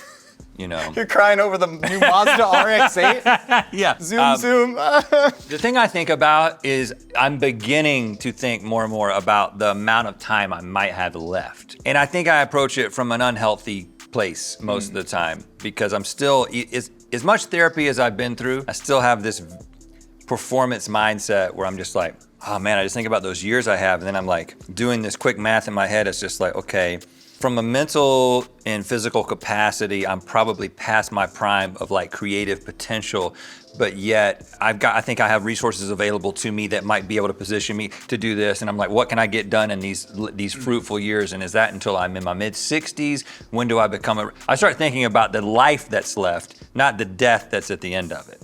So that's the kind of thing that keeps me up at night. But it sounds like the creative potential is what's really like keeping you up. Like if you were not able to create, would the meaning of life just kind of be gone for you? I mean, I'm sure I could find meaning in other places. Start woodworking. Start doing scrimshaw, There's this concept of this like two mountains. You've got the first mountain, which is almost everybody in life, young people who are trying to accomplish something, you're on this mountain, and then some people fall off that mountain, some people get to the top of whatever they consider success to be, and then they realize, oh, I'm on the wrong mountain. And the second mountain is like the second half of life. It's like, I'm gonna start thinking about other people. I'm not just gonna think about what I'm doing. So I think that's one of the things that's, I'm letting go of feeling like I have all these things that I want to accomplish for myself. And what can I do to kind of invest in other people? Am I your second mountain? Yeah. Hell yeah. That was, Hell yeah. I was gonna share that with you at the end of this meal during dessert. Sorry to spoil it. We literally shot an episode doing a Great Depression Thanksgiving meal, and there was a very similar dish called creamed onions. And so like Rhett's eating straight up Depression era food right here. But I mean, I get it. It's just, it's cream, it's butter, it's onions. It's so comforting, but tell me about it. Being just given a full dish of something like this. Nice. This does feel like the kind of thing that precedes your death. How does that make you feel? I feel like I'm being fattened up for something. We're not gonna like harvest your organs and like turn foie gras de Rhett, although I think we could probably get some money on Etsy for that. The combination of sort of butter and cream and then putting crackers on top. This configuration of food is something I'm always gonna receive into my mouth. My grandmother, she would make a casserole like this, but she would also just have like a bowl of just straight up pearl onions at the table for a lot of meals. And again, I was a weird kid and I liked every food that they put in front of me with a few exceptions. And I would just start eating those pearl onions with a spoon, and everybody would be like, well, look at Rhett, he loves them pearl onions. And I was like, okay, I guess I'm the pearl onion guy. And so this is like one of those unexpected tastes that I kind of fell in love with. And every once in a while, if Jessie really wants to make me happy, there's some stuff that she does that Sounds like you're making her happy, man. That I won't speak Shout out about. to Jessie, the real winner of this episode. But you know what she gives me in exchange for those services that Yeah, I what's provide? that, Is Rhett? pearl onions. I feel like you could be getting more. I feel like you're shortchanging yourself there, friend. Do you want to constantly be busy? Are you like an idle hands are the devil's playground type of person, and that you should be as busy as possible until the day you die? Or are you the type of person that thinks that you should languish on those memories? I'm so forward-looking that I don't spend a lot. You know, it's funny, even when I look at like pictures of good memories, I get this uncomfortable. Yeah, Oh, you got thank a you. little cream in your beard. That honey. happens. That happens. Thank you. I'll pay you back later. Oh, you don't have. Well, we'll figure it out. There's something about the past, maybe because it's already happened and it's unchangeable, that depresses me. So I don't like to spend a lot of time thinking about Even it. the good memories depress you in a way. Yeah. Is it just because you can't relive them? Because I feel that a lot. I think I'm just obsessed with what memory I'm about to manifest or create in the future. Is it because you think it can be objectively better than that one in the past? Always. My answer to, what's your best work? It's like the next thing. Like I truly, that's how I operate. That's what I believe. But so yeah, I have a difficult time just resting and relaxing. Because when I rest and relax, I'm like, yeah, I'm getting the rest and relaxation that I need in order to create the things that I need to create. Yeah. All right, Rhett, we're on to dessert. Oh, You gosh. requested a red velvet cake with cream cheese icing. We went very traditional on this. When I say we, I mean Trevor did. We used the alkalized processed cocoa, and then we added the vinegar to that, so it turns naturally red. So it's a little bit of a light cocoa flavor going on there, a little bit of cinnamon, classic cream cheese icing all the way through, and then Trevor did the decorating as well. I don't even understand why I like red velvet cake. I mean, what would the cake be without the red food coloring? The red food dye was added later after it was already popular. The red color came from a reaction in the acid from either vinegar or buttermilk with cocoa that was processed with alkaline. And so that's how the red velvet cake initially started, but now people are just adding red velvet to it, but we tried to go as classic So as it possible. does have chocolate in it. It's got Yeah, the cocoa. but it's in like a faint cocoa flavor. But please, dig in. it. I'm just gonna eat it like a baby? No, there's no slice. You're gonna eat this whole thing. Also, this is our lightning round. I grabbed the wrong show card. All right, Rhett, this is the lightning round. We're just gonna ask you a bunch of questions about death. Eat the cake at your leisure. Don't even mind. That is so moist, Trevor. Trevor, you're very moist. Good job, buddy. Good Lord, Trevor. All right, after eating this meal, would you be ready to die afterwards? Like, did this satisfy the last meal requirements for you? I think it would be fitting, and I think it would create a potential viral video. So yes, I'd be willing to make the sacrifice for the team. Always be entertaining. ABI, baby. That's what we're doing. What food are you serving at your funeral and wake? I imagine you want to be a full spread there. Probably a whole hog, because it's just like, it says North Carolina, it says me, and it's also like another dead body for everybody to focus on. I feel that. It's like you're so used to having Link by your side that you need a dead pig carcass to be with you on your Right. funeral. That's beautiful. Who's your dream eulogizer at your funeral? I feel like, assuming that because I'm taller and have a slightly higher resting heart rate and higher blood pressure, I'll probably die before Link. Just statistically, it makes sense. I would just love to see him struggle with delivering my eulogy. Like he's gonna be so broken up. It's gonna be live streamed on Mythical Society. It's gonna be. Yeah, you know, it's just, I feel like the expectation is definitely that we speak at each other's funeral. Don't tell Link I said this, but he's gonna be all on his own. And when you leave Neil out to the, when you leave Neil to Neil, you get some really interesting results. So, yeah, what's your biggest regret in life? Number one thing you could change, go back. You gotta choose one. Don't be one of those like, I have no regrets because all my mistakes wound me up. No. One regret, what would you change? I would have studied, not that I think it would make things turn out better, but I would study something that I actually was interested in. Not something that I kind of perceived people around me thought was important. You would have changed your major? That's your biggest regret? It's so pivotal to the fact that I'm doing something that's so kind of opposed to the super technical background that I got. And I enjoy learning so much now, but I can do it like with a book on tape, or I guess they don't call it book on tape anymore, but audiobook. There it is. Or a podcast or something like that. But just like to be in an intentional like learning environment, actually learning something that I'm interested in. That's a good regret, because now I'm regretting that. And I'm like, damn, that would have been really cool to throw myself into something. So I think you have something there. Oh, okay. You want to go to college together? Kinda. Glendale Community? Yeah, What? hey, Glendale Community is good like work. really highly They rated. did good work. Finally, are you happy? Right now, how do you define happiness? Are you happy? I'm definitely happy, but I always have this slight emptiness that kind of propels me forward, like a battery that's kind of charged differently on two different ends. And there's a fear that if it all balances out and I achieve perfect equanimity, that I'll just like life will be boring. I think that's the plot to the Jason Statham movie where they have to revive him every 3 minutes. I think. All I'm saying is be careful on your drive home, man. Rhett, thank you so much for trusting me with your last meal. Thank you so much for being on the show. Everyone, I believe, deserves some last words, so please tell the people. I was actually only 6'6"3/4. Yeah, but it doesn't matter because it doesn't matter because you play basketball with your shoes on, right? That's right. Yeah, with shoes on. 6'7". Yeah. Rhett, thank you so much for coming on the show. Thank you for trusting me with your last meal. Yeah, man. Thank you. All of this was incredible. Of course, and thank you so much for stopping by the Mythical Kitchen. Comment below what your last meal would be, and hit me up on Twitter @MythicalChef and tag who you want to see on the show next. See y'all next time. Can I just eat this whole icing rose? Yeah, no, that's a death rose though. That's for sure. And major collision on the 134. Oh. Matt Pat for course number 2. We have a fancy Big Mac. Now, you said that fast food was always a big part of your diet and you still love it, but we classed this up. We actually did a cranberry Thousand Island, some pickled, dried, rehydrated cranberries and cherry vinegar. We have some shredded frisée. We actually mixed goat cheese with American and then reformed it to make like a Chev American cheese. We have a ground Wagyu beef patty served Big Mac style with some pickles. And then we have the swamp water. Now, I believe the ratios are 60% Diet Coke, roughly 30% Sprite Zero, and then a float of Dr. Pepper and root beer. And then finally, Dad's Ribs, which is somehow the most complicated recipe in all of this because there are about 7 different sauces mixed together. We've got A1 steak sauce, cocktail sauce, barbecue sauce, and several others slathered on some baby back ribs. This is my favorite show. Can I say that this is like the best collaboration I've ever done? Let's go. I'm so stoked, man. No offense to Wired Autocomplete interview that I filmed earlier today. Great, you are wonderful people. I had a great time talking way too much about myself.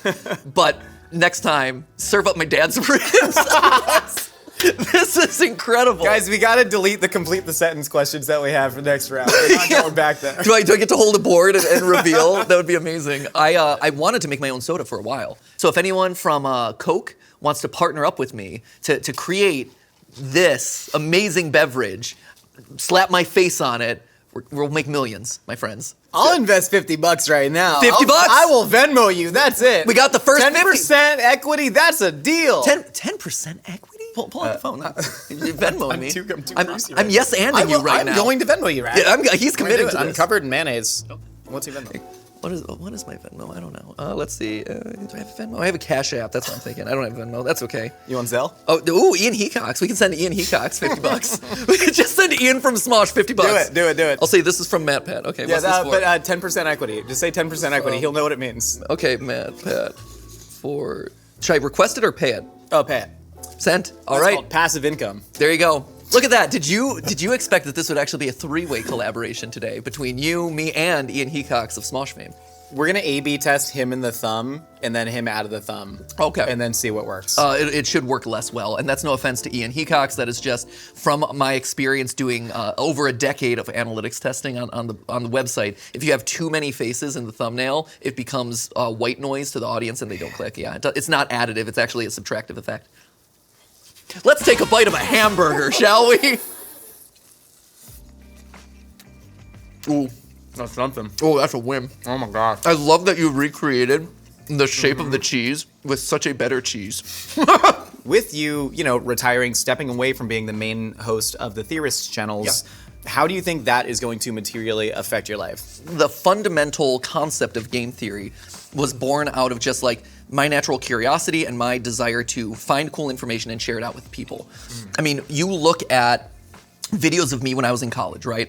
And I was that kid who was standing at the bus stop in the middle of the college quad with my bright lime green suit and my pink polka dot tie, listening to like Never Gonna Give You Up, right? Shameless. Yeah. Because I don't know, because I have a very solid sense of who I am through all of this, through the highs and lows and growth of the channel and this and that. I don't think it's ever truly shaken the core of who I am, and I think that's one of the reasons why people have really rallied around the format, right? And find comfort in what we do, especially the people who were watching the show for me as a host. Every YouTuber I've ever talked to has had a lot of very intense experiences with members of their community at, say, meet and greets that all somehow end up in, you saved my life. And I absolutely believe the people have told me that. And my mindset on this has even shifted over time. Before, I used to feel a bit of a burden because I was like, I got my own things to worry about. I can't be out here saving you. Yeah. Then that's shifted over time for me. How do you feel of that? That's one of the reasons why I wanted to make sure that we had a 10-week countdown to me leaving. Because if I just up and said, like, this is my last episode, that would be unfair to the people who have invested so much in me. This year, and even before this, right, has been a year of grieving in a lot of cases. Hey, welcome to the Last Meal Show. Had to say goodbye to different parts of this chapter of my life, right? Where it's like, oh, this is the last time I'm going to be stepping into this recording booth. This is the last time that I'm sitting on the couch saying these words. This is the last time that I'm doing all this. Just like I had to go through that process, I think the audience also had to have their opportunity to go through that process. So me coming out of the gate at the top of the year and saying like, hey, in 10 weeks' time, I'm gonna be gone, it gives them that chance to kind of unwind themselves as well. And we programmed the channels and we structured videos in a way that's like, hey, this is speaking to them as fans of this channel and giving them the service that they want, the content that they want, stuff that is going to be like a big old hug for all of us. It's so interesting because this is straight up a level of human feeling and connection that not many people throughout the history of humanity have ever gotten to experience. Like, really, this is a very unique thing. And I remember when you made the retirement announcement, there were a fair amount of people like, oh, he's not really retiring. This is a way to game views. He's just stepping into a different role. Right. What do you think that says about the unique relationship between YouTube creator and fan? Well, I forget who said it early in my YouTube career, but I stumbled across this one quote that was like, if you have like Beyonce and Jenna Marbles in a room, right? And you have a bunch of fans in the middle of both of them. The fans run to Jenna Marbles to talk to her about Beyonce being in the room, right? Like that's the relationship. Yeah. That's the best friend mentality. That's that parasocial, seroposial relationship, like met in the middle, right? I think for a long time in the early days of the internet, there was this mindset that like, oh, internet friends aren't real friends. Or like, oh, internet relationships aren't real because you don't have this physical interaction. You don't have, that is just as visceral, if not more so, because now all of a sudden I'm watching Chef Josh on my toilet, or in my bedroom. That is my preferred place for people to watch Last Meals, is right on the toilet. Or I'm captive audience in a way. Right, exactly. Or I'm falling asleep to your voice and things like that because you are comforting to me, because this conversation is fulfilling an emotional need that I have in my life. But it's also, like you said, it's one of those things where it's so important to me to not come back. Haha, I did this thing, but then immediately reversing that, and then you can't trust it. It's like if you snapped away Tony Stark in Avengers Endgame, right? And then you bring him back 2 movies later because it's like, oh, and he's back now. Nothing has consequence. It's like, no, Did they do that? You fell asleep. I fell asleep during Infinity War, I think. Yeah, so Tony Stark dies at the end. But then do they bring him back? No, they don't bring him back. They don't bring. But don't they bring other people back? Yeah, there's a time stone and it reverses stuff. What do you mean and there's a time stone? You said there's a time stone. Like I know what a time stone is. okay, there's a stone that allows you to reverse time or speed up time. And so like sometimes it's like, oh, you died, I'll reverse time. Oh, everything's good again. But they haven't brought back Tony Stark yet. Okay, good. Not yet. So you're Tony Stark, and if you were to get brought back, that'd be like a problem. Also, not enough has been said about how great. I was gonna say, how close to your dad's ribs did we get these ribs? These are really solid. Heck yeah. They are very, very good. They are fall off the bone tender, which I really appreciate. The sauce itself is that right mix of sweet with the honey, because there's honey mixed in there, as well as the little bit of spicy mixed in. It's real solid. I will say a violent amount of A1 sauce goes into this, and it is a delight. Yep. A lot of beautiful through lines. This, and that are somehow all the same food, just an amalgamation of things that you know that you love, and you are so freaking confident in what you love and things you enjoy doing, and you don't apologize for it. And I think that's like genuinely very, very commendable. Thank you. I appreciate that. Matt Pat, for course number 3, this is a mystery course. Yeah, you brought this out, and I'm like, where on my last meal would this be? But I think I know what this is. This is a mystery sampler platter. Correct. One of the things that I said back when your team reached out and like, hey, what would your final meal be? I'm like, I want to be surprised and have a sampler platter where I can learn something about a piece of food. And so I'm assuming that this is what this is. Oh, this is the piece of food. So I know that you love the crunchy tacos at Taco Bell. Yes, 100%. And you probably know that Glenn Bell, founder of Taco Bell, originally stole the recipe from the family that owned Mitla Cafe in San Bernardino. And the taco dorado, or the crispy shell taco, is actually a very obscure regional recipe generally attributed to Guadalajara, Jalisco. Obviously, who doesn't know that? Everybody knows that. Yeah, it's easy, common knowledge. Okay, please surprise me with some new information. So crispy tacos, before Taco Bell opened in the 1950s, were very, very rare in terms of how many tacos across the world were eaten. But now people had to use the retronym soft shell taco to describe what is just a taco. An original taco, yeah. So these are some of my favorite crispy tacos that are actually from Mexico. And Matt, we are going to be working from south to north here. So if you would start with the taco in front of you, this is from Mariscos, Jalisco. This is a taco dorado de camarones. Okay. Fried crispy shrimp taco. Yes. This is from the state of Jalisco. Okay. Please pick it up Yeah, and enjoy. please, It is okay. drenched in a salsa jitomate and a little bit of avocado on there. One of the best things you can eat.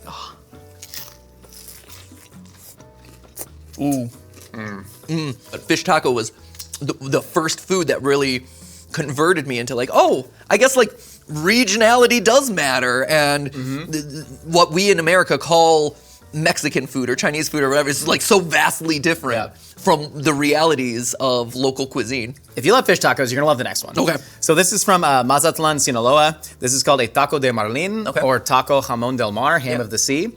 So you'll actually take marlin, such a big fish, they will smoke it and cure it to preserve it, and then they'll shove it inside a delicious tortilla and then fry it till crispy. You're gonna dip it in the green salsa. This is from Coney Seafood down in Inglewood. Okay. Maybe my favorite restaurant. Shout out Really? Coney. This is unreal. I am so excited about this. You're not only satisfying my stomach, but you're also satisfying my brain. What if I told you it's all your brain though, right? Get out of It's here. all your brain. You don't need your Stop it, no. brain.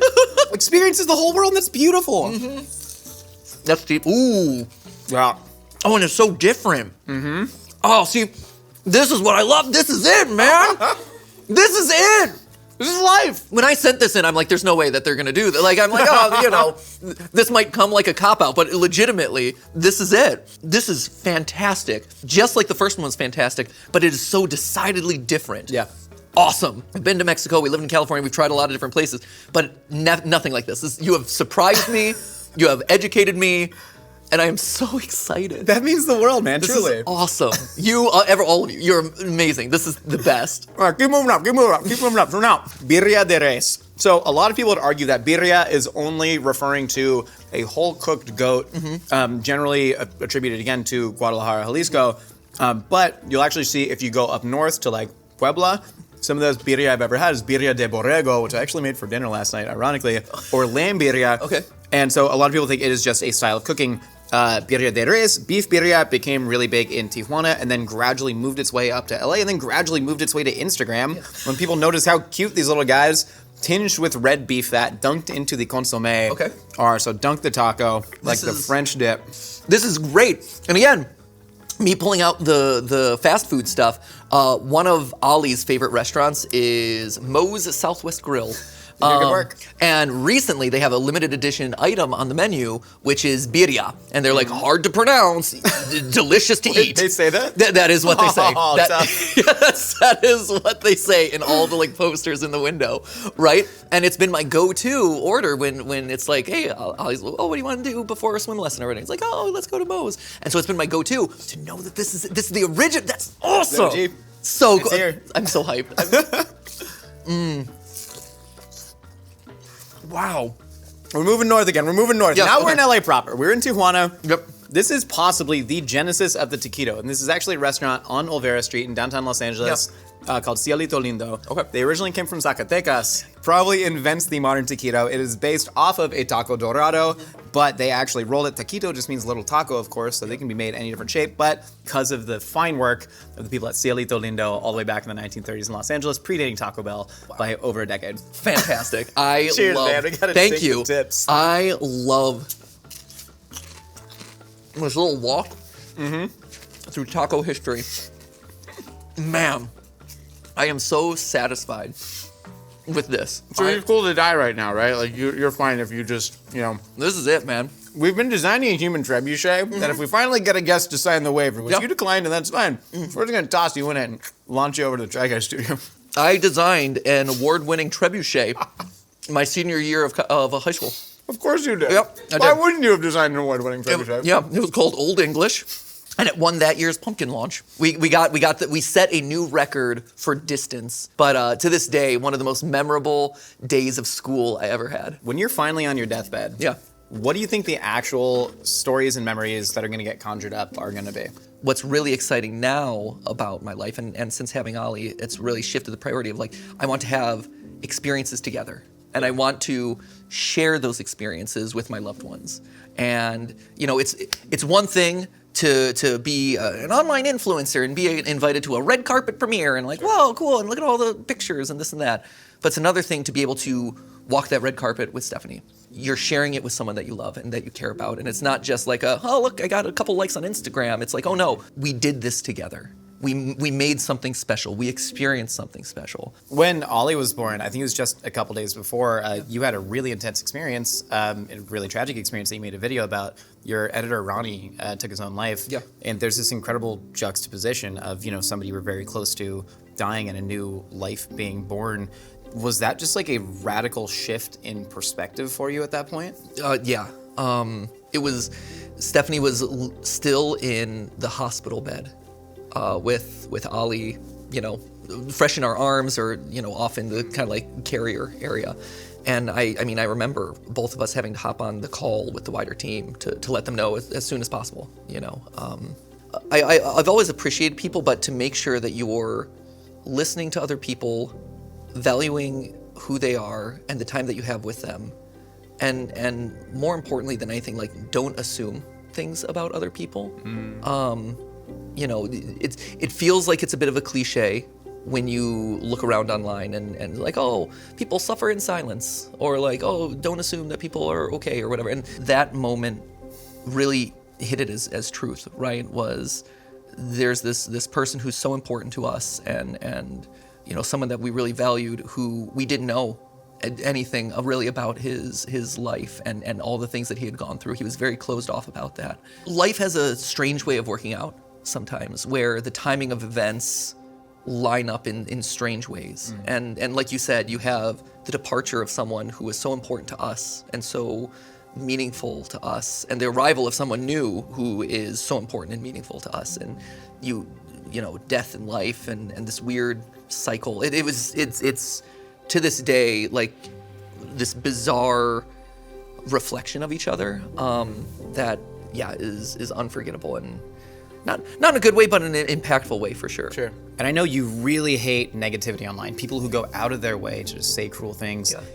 Empathy is free, right? Having a conversation with somebody is free. Why do you think so many people actively make the choice to be cruel for no reason? The anonymity of being online, like, it allows people to exhibit the worst of themselves, their worst impulse. Like, you don't have to have impulse control. I can just let myself be free. I can shout at the top of my lungs. I can be as crude and crass and awful as whatever, and that's totally fine. And then toxic people find each other, and then now all of a sudden, hey, it wasn't just, I'm not alone anymore in this pain. Now other people have me, and that's another neurotransmitter boost in there. And you're being incentivized all along the way. You're getting rewarded for being negative with other people. And it just builds and builds and builds and builds, and it becomes worse and worse and worse and worse as things become more and more extreme.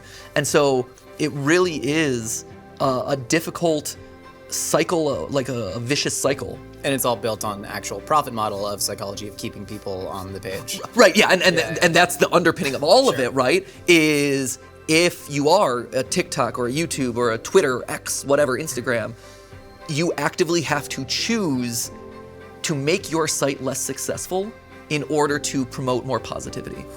Which, you know, when it's shareholders and line needs to go up, that's a tough prospect to Did you make, find right? yourself making that choice a lot with all of the Theorist channels? We would play the game as much as we felt comfortable with, but, you know, the content that we were putting out there was meant to be educational, positive, and not stewing in negativity to stew in negativity or just like piling on, but instead, hey, this is the story that you might be hearing. Let's take a more objective, neutral approach to it, look at the facts, and actually come to a conclusion. But that's just a theory.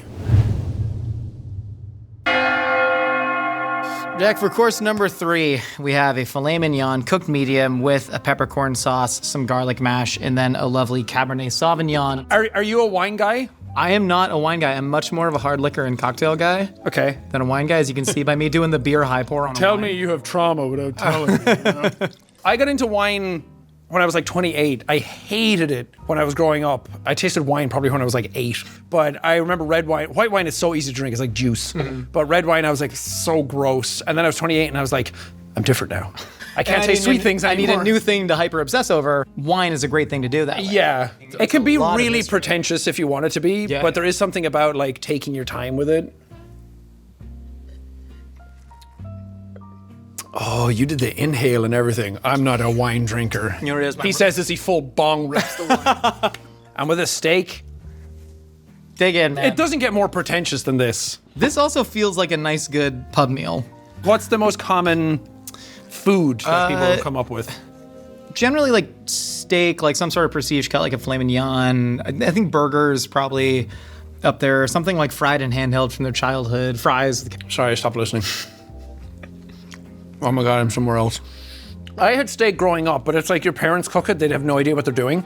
I had a proper steak when I came to a convention, PAX East in Boston in 2015, and everyone was ordering steak at this restaurant. And I was like, oh.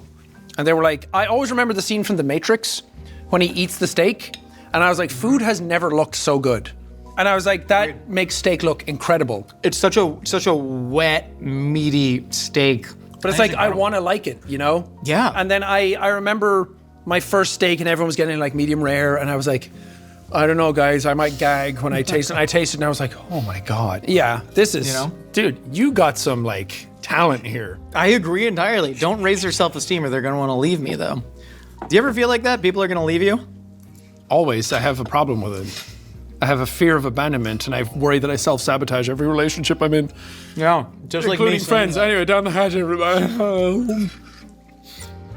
I'm eating my feelings, and they taste bitter. No, this tastes incredible.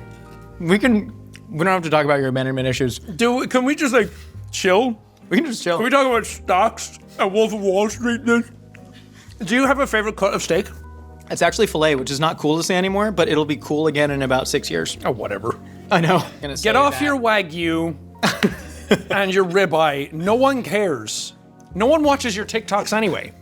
No one cares. Don't say that. Settle down. They watch your TikToks, don't worry. No, I know, but I mean that's an existential thing. And you should. Subscribe, like, comment, you know, engagement farming. Do you even watch YouTube anymore? I don't watch YouTube. Well, actually, that's not true. I watch like some people, but it's like miniature painting. Yeah, it's exclusive. Was it Warhammer stuff? Yeah. No, thumbs up. Don't try and flip the question on me. Answer. God forbid I ask a question. I've turned into a mean drunk. I watch bodybuilding fitness content. Yeah, you and then would. I do, but no, it's the thing that I need to do. I can't watch cooking content because that's every single day at my job, which is my greatest passion in life and my biggest stressor in the entire world. And I'm tortured mentally every single day because of it. Because I know when you started YouTube, it sounds like you were at a really lonely point in your life, living in a log cabin, quite isolated. Yeah. I mean, I'm pretty open about it that I was just severely depressed. I wanted friends. I was always like around people that their main thing was like, we go to college and then we drink. And that's like our life and we don't know what else to do. And I was like, because all the men in my family are alcoholics and like reformed alcoholics. And I was always kind of like scared of it. Thankfully, my addiction manifested itself elsewhere. And I have quite a healthy relationship with alcohol. But it was one of those things that like, I could just see a lot of my family in Friends and like that small town mentality. So I was like, I got to do something else. I would play like Metal Gear Solid and stuff as a kid and being like, oh, Japan exists. That's cool. And like, I remember doing YouTube and I was big into Battlefield, which shout out Battlefield 6 coming out. We might be back. I was watching a guy called Level Cap Gaming who did that as his job. And I just couldn't believe that like, I was researching like how to be a playtester for games, like play games as a job. And it was never my intent to do that, but I was like the editing of it and the curation of it was really cool. And it gave me something to do and a hobby to figure out and a task to do. I remember just falling in love with it. And then I remember his community meant a lot to me and did a lot for me in those moments where you're like, I can watch a TV show, but no one's there. Yeah. And then I would watch that stuff and I was like, this is my people. Like they get the game on the same level I do and they're watching YouTube and I felt kind of like nerdy and weird and outsider. And then when I started doing it, I was like, I want to find my people and do that for them and help them out. And it was just a good excuse to kind of like have friends and do something and waste my day away and actually feel productive and not worry about my future so much. Luckily it panned out and like you work hard at it, but there's a lot of luck. Like you can work your ass off all day, every day, but unless that like switch kind of like flicks for you or like the people start getting onto you a little bit or you know people or like something has to happen to like make that hard work make sense and It does proliferate. It does, but also I think it's too easy to chalk certain things up to luck. Sure. Right? If luck is say a 1 in 100 shot, you were uploading 2 videos a day for 5 years. Yeah. So if there's a 1% shot, good news, you have 1,500 shots going out. Fair. And so at that point, it's literally not luck. Yeah. Of course, and I understand from your perspective, whether it is to try and demur on your own accomplishments by saying I'm not worthy because that verifies a narrative that you may have about I'll never yourself. celebrate myself ever. It's not in me to do that. Yeah. Do you think you should though? Do you think it's healthier to do that? I have really good people who have like tried to tell me to like celebrate what I do. Why are you laughing? It's hilarious just to say like, I have great people around me. They've tried to tell me these things. Yep. Fair. The work of the verb try was very, very heavy on that. And I didn't even clock it. Yeah. And I'm like, what was weird about what I said? Yeah. I've tried to be like, we've done a lot of charity stuff and I'm very proud of it. I've done a lot of stuff on YouTube, but you know what it's like. You're only as good as like the last video you put up kind of mentality. And a lot of us are kind of like in that headspace where it's like, yeah. I just have a very like, don't get too big for your boots kind of thing. And maybe that's the Irish in me, I don't know. If you didn't go into YouTube, do you think you would still have these kind of existential crises of like, oh God, my self-esteem is tied to this number? And I honestly think I would be more unhealthy mentally if I didn't, because I think going into YouTube let me meet so much of a diverse amount of people. Again, growing up in small town Ireland, I had never like seen people of color growing up. Like I didn't know anybody. Not one? No, and it's like, it's not like I hated those people. It's like I just never met any of them. Of course. And then you grow up and I go to a convention and I meet like people of all colors and religions and ethnicities and all people who are like, I'm trans and I'm gay and I like all these different things. And I'm like, well, it's kind of hard to be narrow-minded when I've met all of these people and I've seen their faces and I've heard their stories and I've listened to them talk to me about how much like YouTube channels mean to them. And I was like, I was there. Like you were the people I was looking for when I was like 20 and I was like trying to find my people. So it's kind of like, I think it broadened my mind quite a bit. I don't need to tell you how hard YouTube can be at times, but maybe I have too much empathy for people sometimes who are kind of like borders on like, it hurts me in a way. Yeah. Oh God, are you guys clipping this? It's going to come back in 2 years where people are like, he said this. But you're living in that double track in your head right now where you're currently like engaged in reality, but also thinking about the edit in the video. Yeah. Which is a strange place to be. And I tried explaining that to my therapist on how, hey, I think because of my job, I'm going insane, right? It's strange to have millions of people currently right now, significantly more for you, thinking about you, talking shit about you, complimenting you with compliments that Persian kings in the ancient world never could have gotten from people. You Yeah. are treated better than almost every single person in human history. You're also treated worse than almost And I have such an amazing job, and it's like one of the easiest things in the world to do some days. But I tried making it about my job to my therapist. She goes, "Didn't you tell me that you've woken up with an intense sense of dread every single day of your life since you were 8 years old?" Yeah. I go, "Yeah." She goes, "You didn't have this job back then, did you?" And I go, "No." And she goes, "Do you think the problem could just be you?" And I went, Should you feel a little better, bud? Yeah. You want a lollipop? I guess. To your point, it's like I like to live in a healthy middle. You know? It's like you're all saying bad things about me. Sure, I'll believe some of them, but at the same time, I can rationalize it. You say really good things about me. I also know those aren't really true because I'm not infallible. I make mistakes, and I know more about me than anybody else does. I think you might know less about yourself than anybody else does. And I think you probably have this internal monologue of like, well, I am a bad person. I could have done so much better in this and this and this, and other people do better in this and this and this. But I think the outside view of you is more accurate. That you're somebody who's raised $30 million for charity. Let me compliment you without you sighing. Okay, You're at my fair. dinner table. This is rude. Fair. Thank you, Mrs. Josh, for preparing this meal for us. Can I come over next week for pizza rolls and PlayStation? Yeah, we just got the new Dave Mira BMX. It should be exciting. That game slaps. So much better than Matt Hoffman BMX. Yeah. What was your first like video game memory? Oh, Yeah. This is my show now. What do you think about video games? oh, dude, holy shit. No, my dad had an original Atari Pong. And it was just the most fun I've ever had in my entire life. That's pretty. How old are you? 33? Why'd you have to think about that? How often? I don't know. How often do you think? How old are you? 35. Yeah, we nailed that. He Straight nailed that off real rip. quick. He nailed that real quick. I know who I am, Josh. Yeah, and I much don't like it. How much do you weigh? I think I'm rocking like a 72 kilo. I don't know what that is in pounds. I like how you're talking about this as if you're like getting ready for a fight. Who are you gonna fight, Mr. Beast? Because he ruined YouTube? Yeah, let's get into that. I feel so passionately about this stuff because it means so much to me as a person, and my mental health is so attached to it. And not for like the number bad, I'm bad. Yeah. But like I care so much about like the people who watch and the things that are happening. So when it gets boiled down to like, well, you fell off and it's just not working for you right now, so you hate it, which I mean, fair enough from an outside perspective, that's totally valid. But I just care so much about like the non-corporate side of it. I just think about that guy who watched Battlefield in his bedroom and was so like, this is the coolest thing ever. I've never had to think about my content more than I ever have in the last 2 years. Like the titles and the thumbnails and how long it is and the retention and all this stuff. And I'm like, more tools for creators are always great if that's what you're into, but I was horrible at it. I was never good at it. I was like, I'm just doing it because it's fun and people are watching and that's really cool. And I think I just kind of like romanticize that. And I think that that's what kind of like saddens me, where I'm like, I remember when it was just like really fun and people just had a good time and what you're uploading didn't matter. We were just there to have a good time. Jack, for the final course of your final meal So excited. on Earth, so am I, man, because we're eating banoffee pie. That is a portmanteau of banana and toffee. That's right, banoffee, something very foreign to my American palate. You never had banoffee? I've had it before, only at like British-themed restaurants. There we go. And then also New York cheesecake right here. This is homemade, some fresh cream cheese mixed with egg, a little bit of flour, whipped cream on top, and then the top of the morning coffee in the French press. Do you mind if I do yet? Look at that talent, skill. He remembered the Panache. principles. But now this is your brand of coffee, am I correct? Sure is. Top of the morning coffee.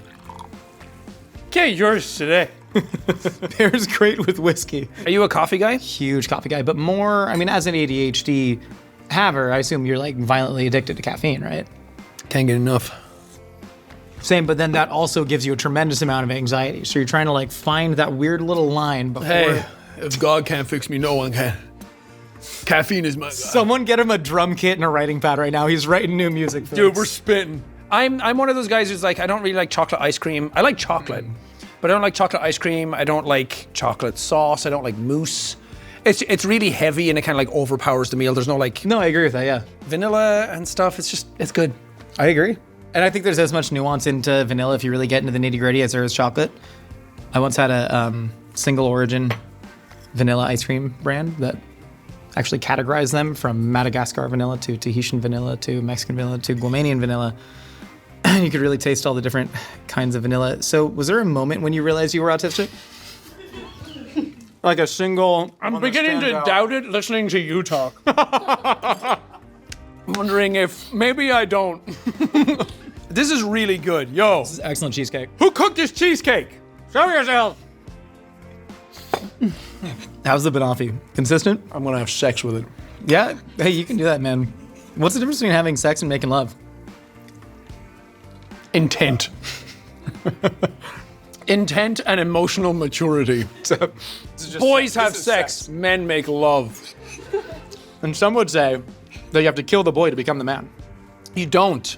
You don't. I said that to a therapist in Beverly Hills one time, and she was like, that's a very all or nothing mentality. That she was like, you can be the man when you need to be and be business, but you can let the boy out to play whenever you need to, and it's healthy to have an inner child. And I was like, you're so right. This is why you're $220 an hour. The good thing, you latch on to those buzzword quotes, and I think that's a problem right now, is that there's a buzzword quote for everything, and it sounds great, and people who are less emotionally mature will fall for that stuff. That's why I hate like self-help books. I don't like them because I feel like it's like preying on insecurities of people who want answers. That's why I hate YouTubers. Don't give me a quote. Give me a quote. Be your most profound you can be right now. Be the most profound I can be. I don't know if that's something I can do on demand or off demand. And there it is. Maybe Jesus you just Christ, maybe you just did it. And maybe I just did it. I'm in your head, bro. I'm in the walls. I live here now. This is my house. So, Go ahead. Yeah, no, what was your childhood like? Terrible. Do you hear Tell me anything about the I've movie. said? Tell me about the movie you're in coming up. How did you prepare for the role? Chicken and broccoli? Chicken, broccoli, and anabar. There, I do want to talk about the For anything is possible, bro. Truly. The paradox between the destigmatization of mental health and just skyrocketing depression rates. We've destigmatized a lot of it, but like, how do you square the fact that more people are more open about their mental health than ever, more people talk about it, there's more resources than ever, and we're still just seeing skyrocketing rates? Yeah. The problem is that your mental health becomes money. I'm always shocked every time I come to America. I turn on the TV at the hotel. It's always South Park all day on Comedy Central. But the ads that play are ridiculous. It's like ads talking about like bipolar medication and stuff. I'm like, you're not allowed to do that. It's like trying to convince everybody that there's something wrong with them and they need to fix it. I think America's one of two countries where we allow prescription drugs to advertise on TV. That's absolutely wild to me. Yeah. Everyone wants to be heard. Everyone wants to have a voice. Everyone wants to feel like they're not that guy in a cabin with no friends. They want to say something. Unfortunately, negativity is the path of least resistance into that. Yeah. If you don't like something, that's a personality, and now people like you for being hard to please. I think about this stuff a lot, and I'm in my head a lot, and sometimes it stops me from doing anything. Yeah. And then again, I'll go home and I'll be like, I talked about that too much, didn't I, on the episode? And so many people in the comments will be like, that was amazing. I love talking about that. I like people who are so open about it. And it's like, I'm always like battling that stuff in my brain. I'm like, I just want to be fun and I want people to like me and I want to eat food. Do you think, in the way that, say, a lot of your OG viewers might say, I miss the old Jacksepticeye, and I think you've taken the right response of, no, you miss the old you. You miss the old way that you felt when you didn't have enough pressure. I would take a caveat with that. Okay. Because I said that that's kind of like the buzzwordy thing. And there's truth in it, but that absolves me of anything. Yeah. It absolves me of any change, which is just completely impossible to do. The way that you think about YouTube is I miss when YouTube was fun. I miss when YouTube was simple. Is that you just missing your own life when you thought it was more fun and simple without the pressure? Partly, but I also miss pre-COVID internet because I think everyone has so much more aggression to everything. There's no, mediocrity doesn't exist anymore. You're not allowed to be fine. Yeah. You either have to be absolutely incredible or something has to be dog shit. When you talk about something profound, you're not allowed to be fine. Yeah. I think is maybe the most profound thing that I've ever. And for people with mental health issues and depression and anxiety and all that stuff, fine is incredible. Yeah. That's a baseline you don't think you can get to. And I think it's the same with like movies and games. Like my job is not to play a game and love it. Yeah. My job is to play a game and feel it and give my thoughts as I'm playing it. It's the like, I'm taking the ball and I'm going home. It's like you're not allowed just leave and not like a thing. You have to like destroy everything on your way out and make it not fun for everybody else as you're leaving. Yeah. Even when you're talking about how YouTube used to be fun, you said the darkest time in your entire life was YouTube 2017. Yeah. Right? Spending Christmas alone grinding. It didn't sound that fun at the time. So it's interesting seeing this kind of slightly rose-colored look back on it. I don't necessarily think that it was YouTube. I think I had just entered a change in my life. Yeah. I was in a bad relationship. I think that was probably like 75% of the reason. Yeah. It's like, I'm a person where my emotions take over everything. It's like my whole day is ruined based on that, and I can't push through it anymore to get past that, nor should I. It's my body telling me something that is happening, and I feel like I need to listen to it and not push myself through it, which in the past I would have. And now I'm trying to like take lessons from younger me and not be my dad, which is the thing. There's a quote, I can't remember the guy's name, but it was an Austrian poet, first name Rainer, but it was, to love somebody completely is so much the entire point of life that doing every single other thing is merely practice for that. And that seems to be a thing that we talk about, ancient wisdom looking back. Yeah. To truly love another person and be purely vulnerable with that other person. That's about as good How as do you we can keep hope. that stuff on the dome? I think about it a lot when I get in a really dark place. Similarly, my mom committed suicide. I, for the first time, somewhat recently, actually had those kind of thoughts where I think I got to that age and I was like, oh no, we all do turn into our parents in some regard. Yeah. No matter how much you try and pull away and say you're different. But the thing that I keep coming back to is that to love another person so completely and love another person more than yourself. Do you have that in your life right now? I think I have people in my life that I love quite heavily, and I'm not always the best at expressing it for if this episode isn't obvious enough.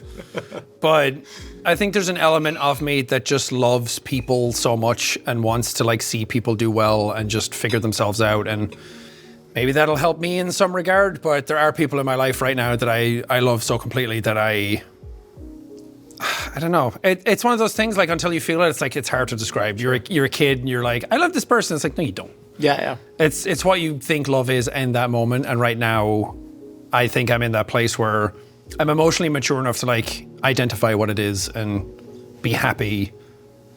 So it's always a struggle. You never figure it out. It's the pursuit of happiness. It's not the destination of happiness. No, that's profound. No, it's not. It's bullshit. What do you think happens when you die? I think nothing happens. And I think that that's why right now matters the most. Because I grew up Catholic and everyone is waiting to die so they can be truly happy. And they're living a life they don't want to. And I think after you die, nothing happens, which is why right now is important to like maximize and try and find your happiness. Nothing happened before I was born. Nothing happens after I'm dead. And that's fine. You ready to get in the lightning round? Yes, Who's the one person, dead or alive, you'd want to share your actual last meal with?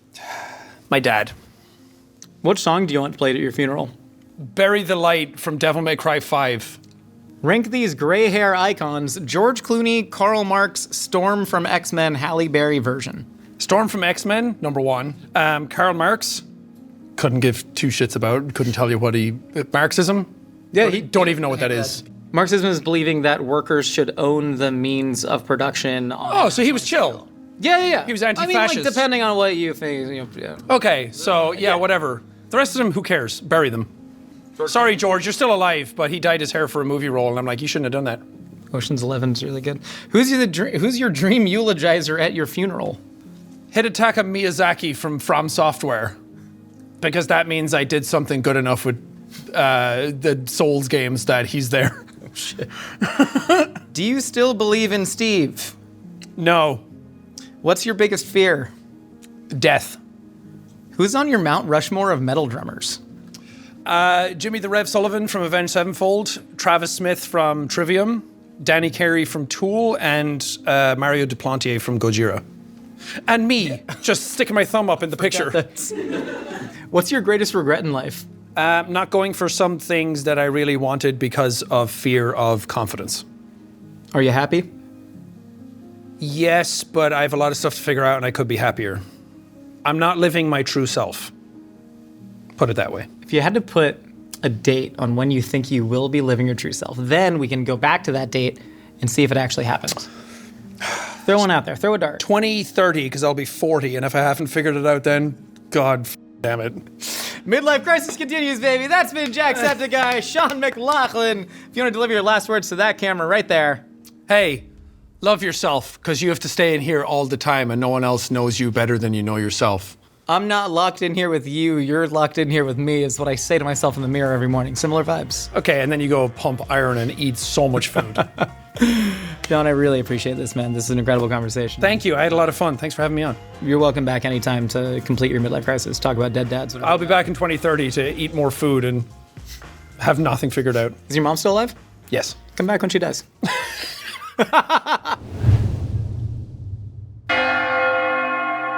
Ludwig, for the first course of your final meal, we have a pumpkin scone, a little bit of maple drizzle icing on there. We have a cappuccino, whole milk, only the best, and then a baguette with Normandy butter. Now this is Président butter. Can I break you off a piece of baguette? Just give me, rip it with your hands. Oh, Go wrong. God. Yo, Do you ever, cheers, man. You know Let's that celebrate. ratatouille thing? Yeah. You know it's a good loaf?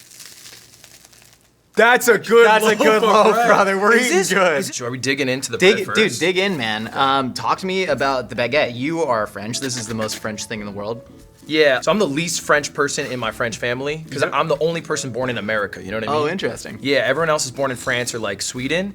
But every time I would go to France, like a lot of French food's intimidating. Baguettes are not intimidating. No. So like the American kid, what I would do is I would just eat baguette. I'm going a little stupid with this if you don't mind. Dude, please, I'll get stupid with you. I just would eat like baguette, but like plain.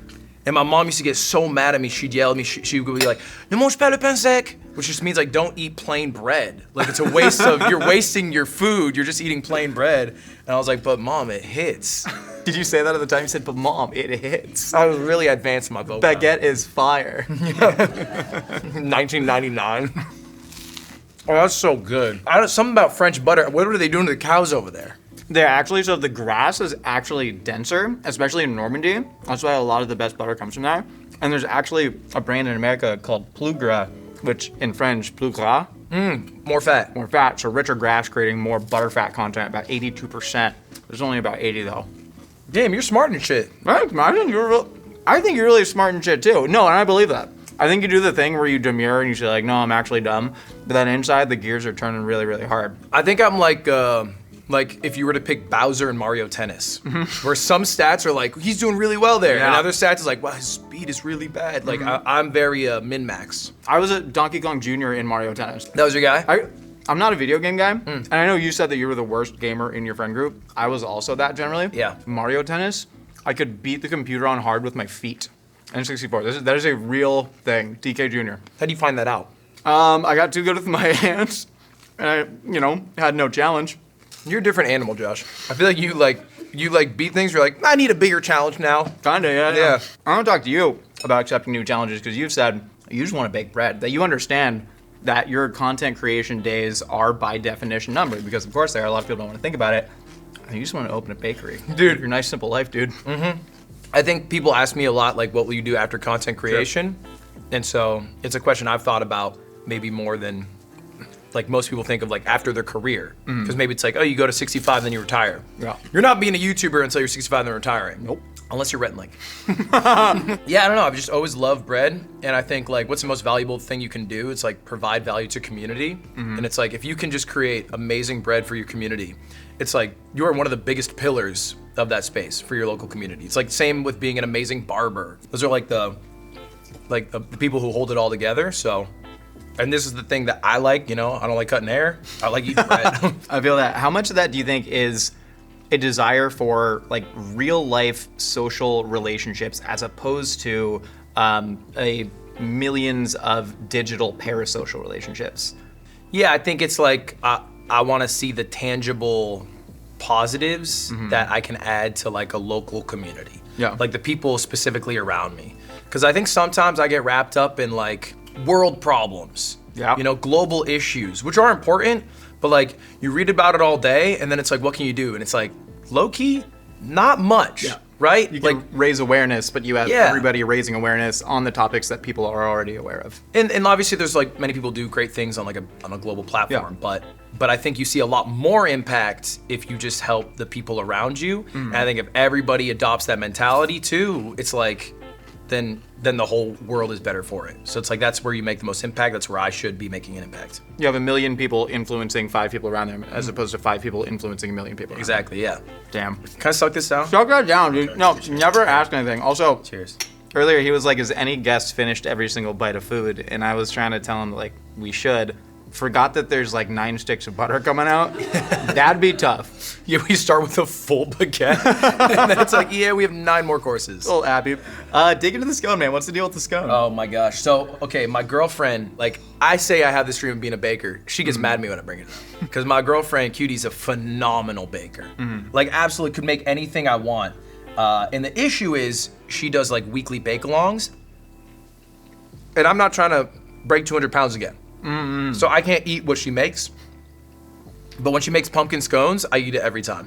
That's like the one I'm like coming downstairs and it's like Halloween time. She made a pumpkin scone. I'm like, all right, you know, don't give these ones away. You've called live streaming like a great way to collectivize the human experience. You can get thousands, millions of people tuning into something like a world record speed run attempt.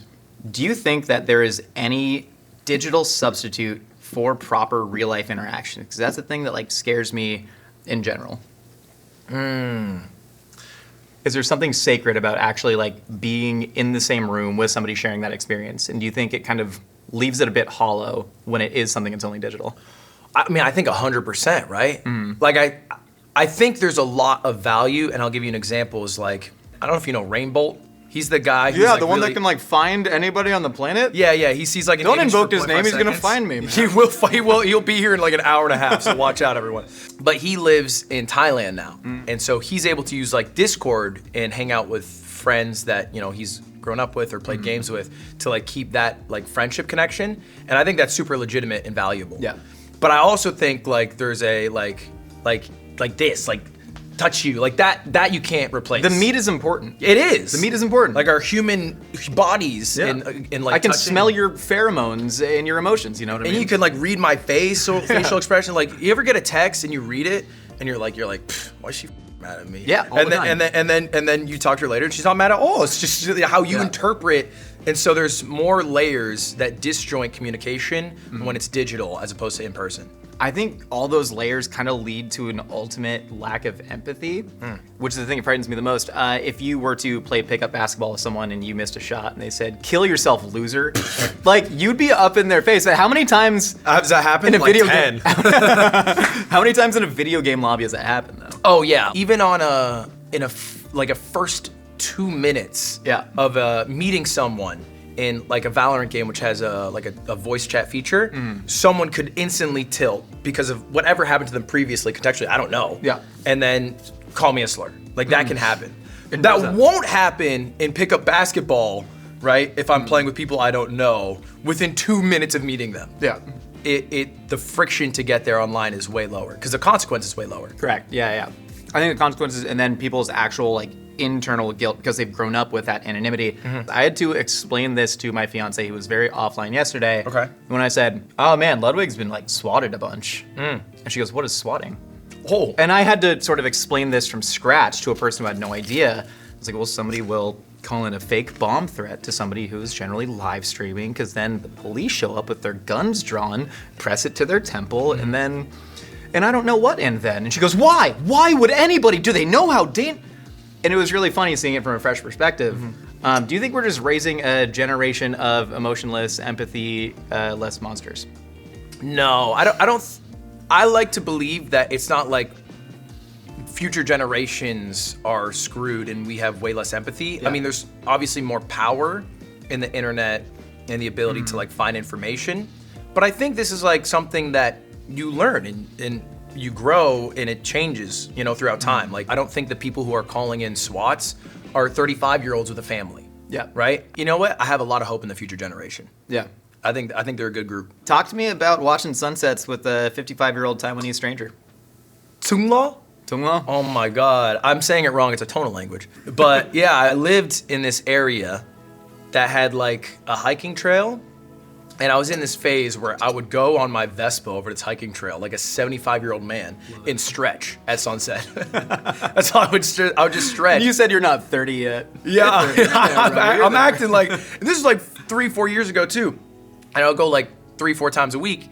And then one time, like, you know, this 50-something odd, you know, guy passes me, he just gives me the wave, sees my Vespa.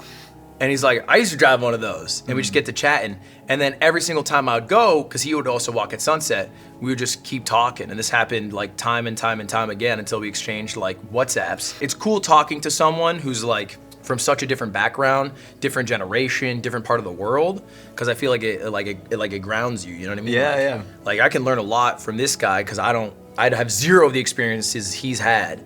So I just sit there, I just let him yap. I'm like, hell yeah, Tungla. Yeah. that's my guy. Tell me why watching sunsets grounds you, because some people, they feel small as part of the cosmic force and they get a lot of anxiety about that, but it seems like you get a lot of comfort in the idea that there are things a lot bigger than you.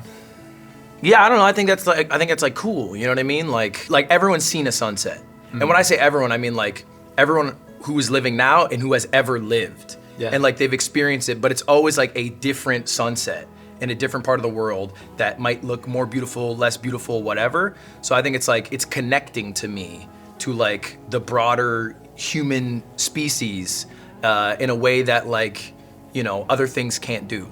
Like there's very few things in life that you'll experience that every human who's ever lived has gotten to experience.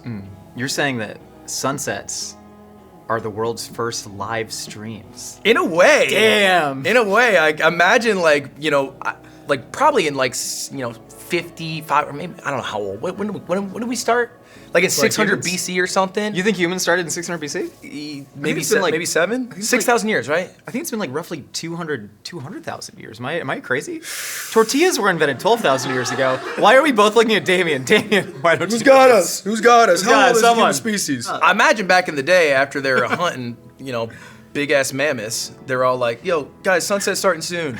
And they crowd around like it's a TV. This fire. It's a good one today. It's a good one. Ludwig, for course number 2, we have the chutoro sushi. This is the slightly fattier part of the tuna belly. And then we have a lobster roll. We actually have 2 lobster rolls. We got one hot with drawn butter, one cold with mayonnaise, some Cape Cod kettle chips. I know you're a New England boy. Go Pats, go. And then we got some lemon on the side, wasabi, ginger, soy sauce. I'm excited. Dig I'm in, excited. man. Tell me about the sushi and the lobster rolls. I like fish. I'm geeking so much just seeing this food in front of me. I'm barehanding this, by the way. Dude, you should barehand it.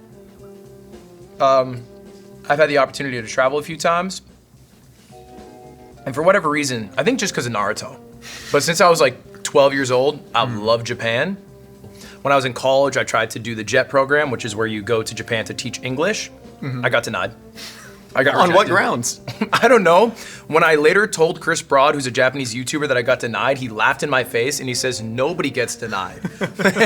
So I must have had a horrible resume or something like that. But because of my job now, I've gotten to go, and I gotta say, sushi hits. Dude, this hits. You also have more Japanese professional cooking experience than I do. How did you get fired as a line cook from Tatsu Ramen after 2 days? 2 days. Have you cooked at many restaurants? Not a ton, but I have. It is a hard job. And not only is it hard, you're not paid as hard as you are working. No. There's a disparity there. Yes. I didn't bring non-slip shoes the first day. I'm like slipping and sliding everywhere. Like, and I'm basically just like a line cook. I'm like just doing the same. I'm just putting the broth in and then what fat they want alongside. Yeah. And I'm doing this for like, I think 8-9 hours, and I'm sweating, and I'm earning, I think, maybe like $10 an hour. After I do 2 days, I go across the street, because this is in Pico and Olympic in West LA. There's a Best Buy. I needed to like pick something up from Best Buy. I see there's a job application there. I apply. They offer me $12.50. Huge. It's air conditioned. And I'm like, bro, I'm not cut out. I can admit I'm not cut out for that chef life. And so I went to the nice, comforting Best Buy instead. Dig into the lobster roll, man. Yeah. Also, you've said some out-of-pocket stuff on your streams, but maybe the most out-of-pocket thing, hold on, I've ever heard is you talking about Trevor Everett saying that he can't cook. Oh I would my like God. to give you the platform right now. I know you're nervous. to clear the air. Why do you think Trevor can't cook? I disrespected Trevor. It's not that I didn't think Trevor could cook. It's that I thought your name was Trevor. Now I'm offended. Because What? oh my God! Now we're both offended. What the heck, Trevor, my man? man? I had mixed you guys up. The way Cutie had phrased it is she's like, yeah, I got like mythic dude coming to judge cooking, and in my mind, I'm like, oh, Josh is coming through. Yeah, the jacked, handsome, most successful. And then Trevor shows up, and then I was like, this guy can't cook. This guy's not the guy who does the meal thing. That was my thought, but I was wrong, Thank you for saying that. and I apologize. Thank you. Have you I cooked accept any of your these meals? apology. No, none of these. Oh my God. Unfortunately, but I did want to take this opportunity because you did say it, and I want to challenge you to a cook-off. Oh my God. I want to Right now? No, not right Oh my now. God. I was like, all right, get me in. No, but I want to challenge you to a cook-off. You can pick at any dish you want, and Josh and Cutie can judge it. Because I'm down. I'm really hurt. I literally had a friend text me. He's like, Ludwig's talking about you on his stream. I was like, what? Wait, what are you looking at me for? Like, what did I do? I forget I'm not just talking to my homies when I'm live sometimes. You're talking to my homies. Yeah, right. All right, a cook-off. I get to pick the meal? Whatever you want. Sushi. All right, let's do it. Wait, this is happening somewhere. Somewhere. This is happening somewhere at some time. We'll talk. Anyway, enjoy the rest of your meal. Details to also, come. thank you for apologizing. Thank you for coming to surprise me and scare me. He was gonna swing, I swear. You like lobster rolls? I think this is a number one. Look, are you a hot lobster roll or cold lobster? Hot. Really? Hot all day. Yeah. And I remember like the first time I had it, I ordered one, I ate it, and I was like, I'm gonna get another one. And then I ate it and I was like, I'm gonna get a third one. And I just ate 3 just like there because I just loved it so much. I want to talk to you about your relationship to success and money. You have called Twitch streamers generally unable to live functional lives and not able to do their laundry or pay taxes or shower on regular bases. I think the simplest answer for that is probably that the more you stream, the more money you make, so people are just heavily incentivized to keep doing that ad nauseum. Do you think it's actually about the money, or is it simply about watching that number going up and feeling like you've won the game? Yeah, it's definitely gamified. Like, because oftentimes they earn such a large amount of money, and they're almost sitting on it like a dragon. Yeah. Like, it's not for a purpose. Obviously, like, it can financially set them up, their children up, their grandchildren up.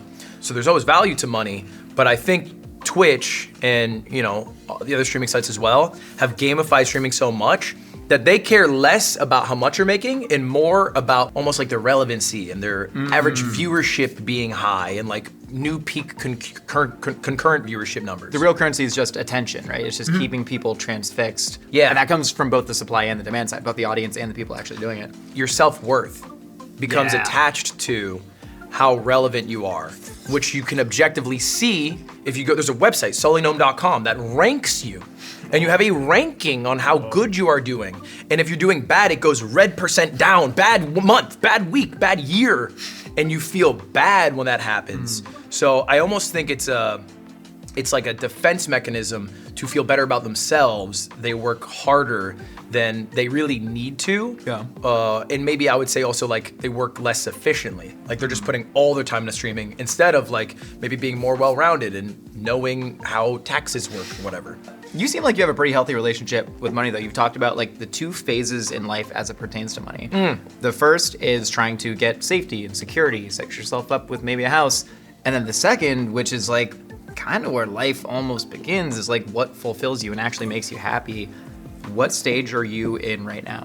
It might be phase 2, but I think the reason I work and the reason I do what I do is mostly responsibility at this point. And, because I have like a certain amount of employees. Like I have family members who I'm trying to like support. I have like friends, family, all that stuff. So it's like a responsibility, and not like that I don't enjoy it. I like that sense of duty. I find that to be like, purposeful. Yeah. How did you sort of exit that rat race of needing to see the high numbers? You talked about getting, the first time you had 10,000 concurrent viewers on a stream, you were stoked. But then anytime you go up, you gotta come down. You said the next day, you just laid on the ground, unable to click the go live button because you were afraid of not getting to that level. Do you think you've gotten outside of that? It's gotten better?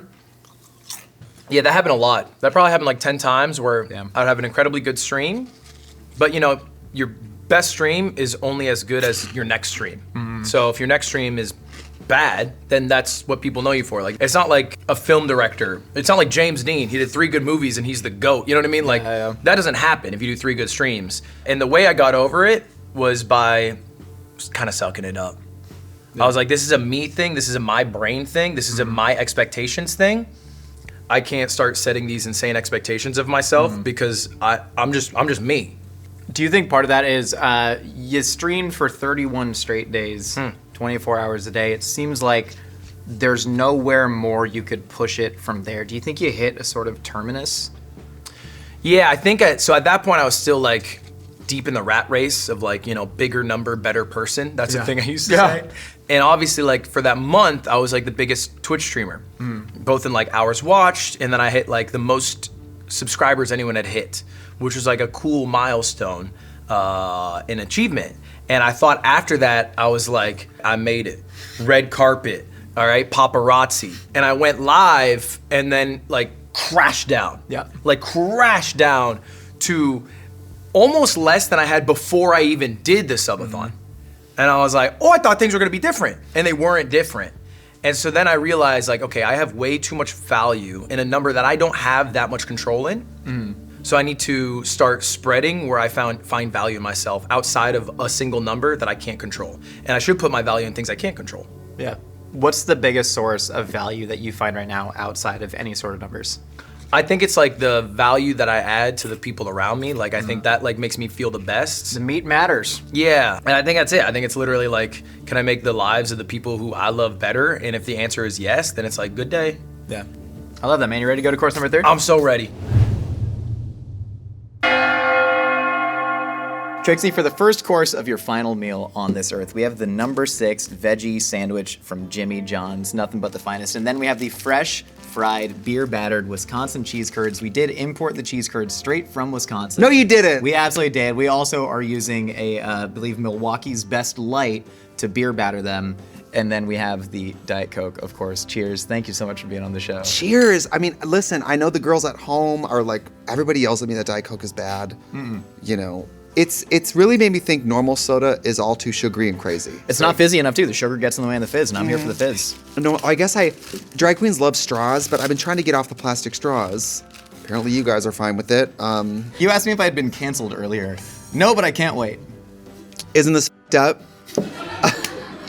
You know what I'll do with these sometimes? And you can do this at home. You chop these up into small pieces. You can use them as rollers for your Barbies. I have never done that, but that is beautiful. I will say, I love Jimmy John's and I love this number 6. It was one of the best, when I was vegetarian, 15, 20 years ago, living in Milwaukee, it was one of the best, fast food vegetarian items. Isn't that great? Look at the quality.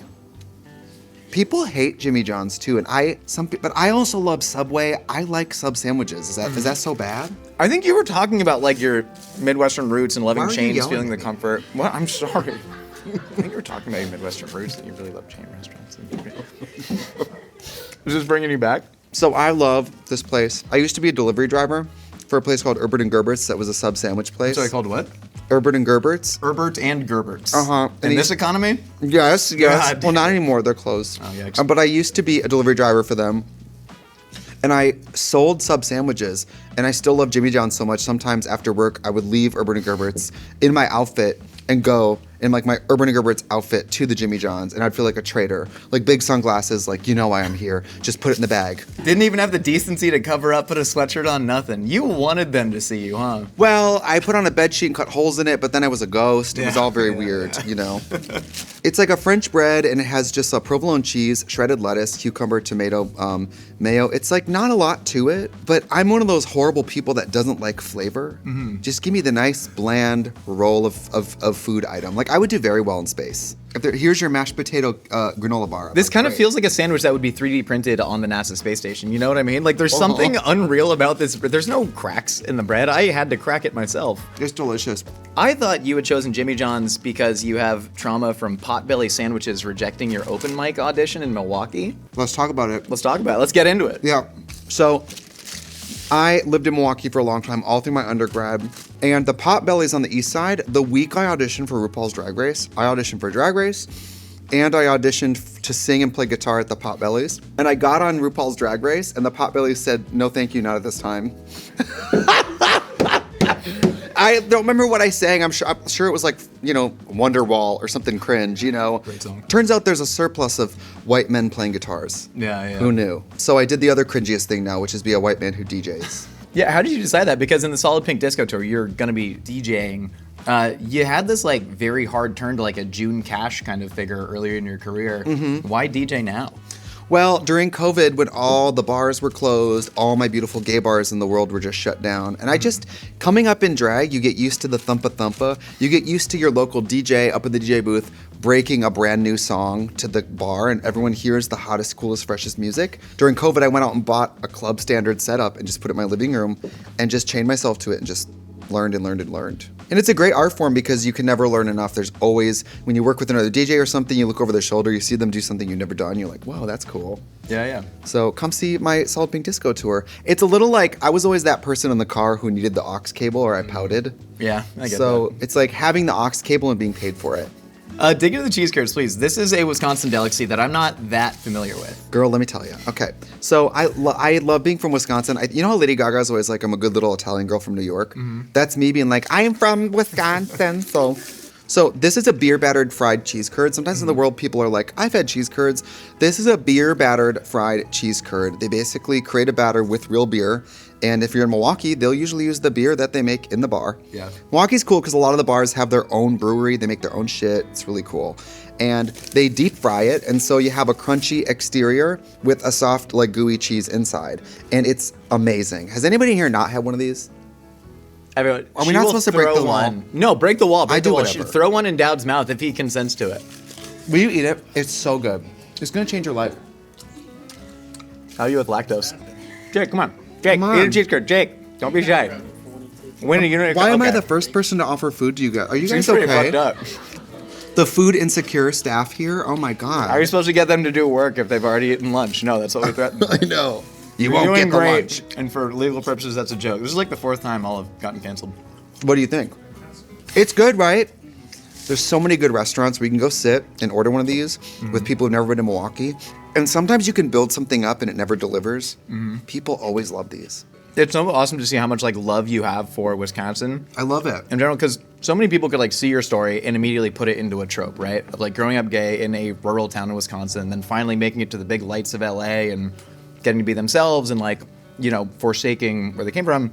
You wrote a song called This Town. Yeah. It was like really sort of it was a complicated song, but kind of a love letter to the small town. What did you want people to take away from that song? Is it rude to chew and eat on this show? Is that what No. everyone's doing?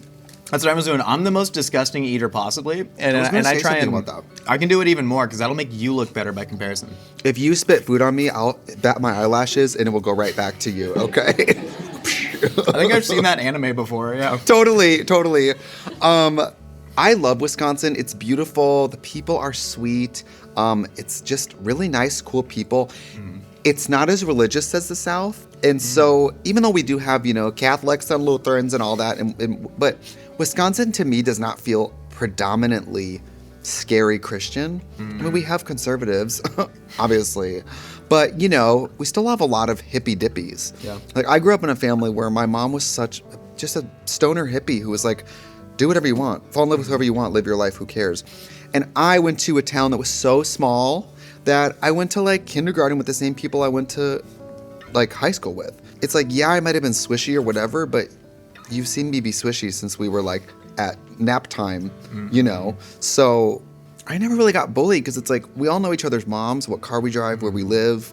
I go to your dad's hardware store, your mom, Yeah. we're just so in each other's business. I never had a bad experience really in a small town. Being able to go to school and have friends and go to a small town football game was just like, I loved it. Does part of you really yearn to go back to that? Like when we're talking about you aging, being 80, 90, still doing drag as Shrek and Fiona, of course.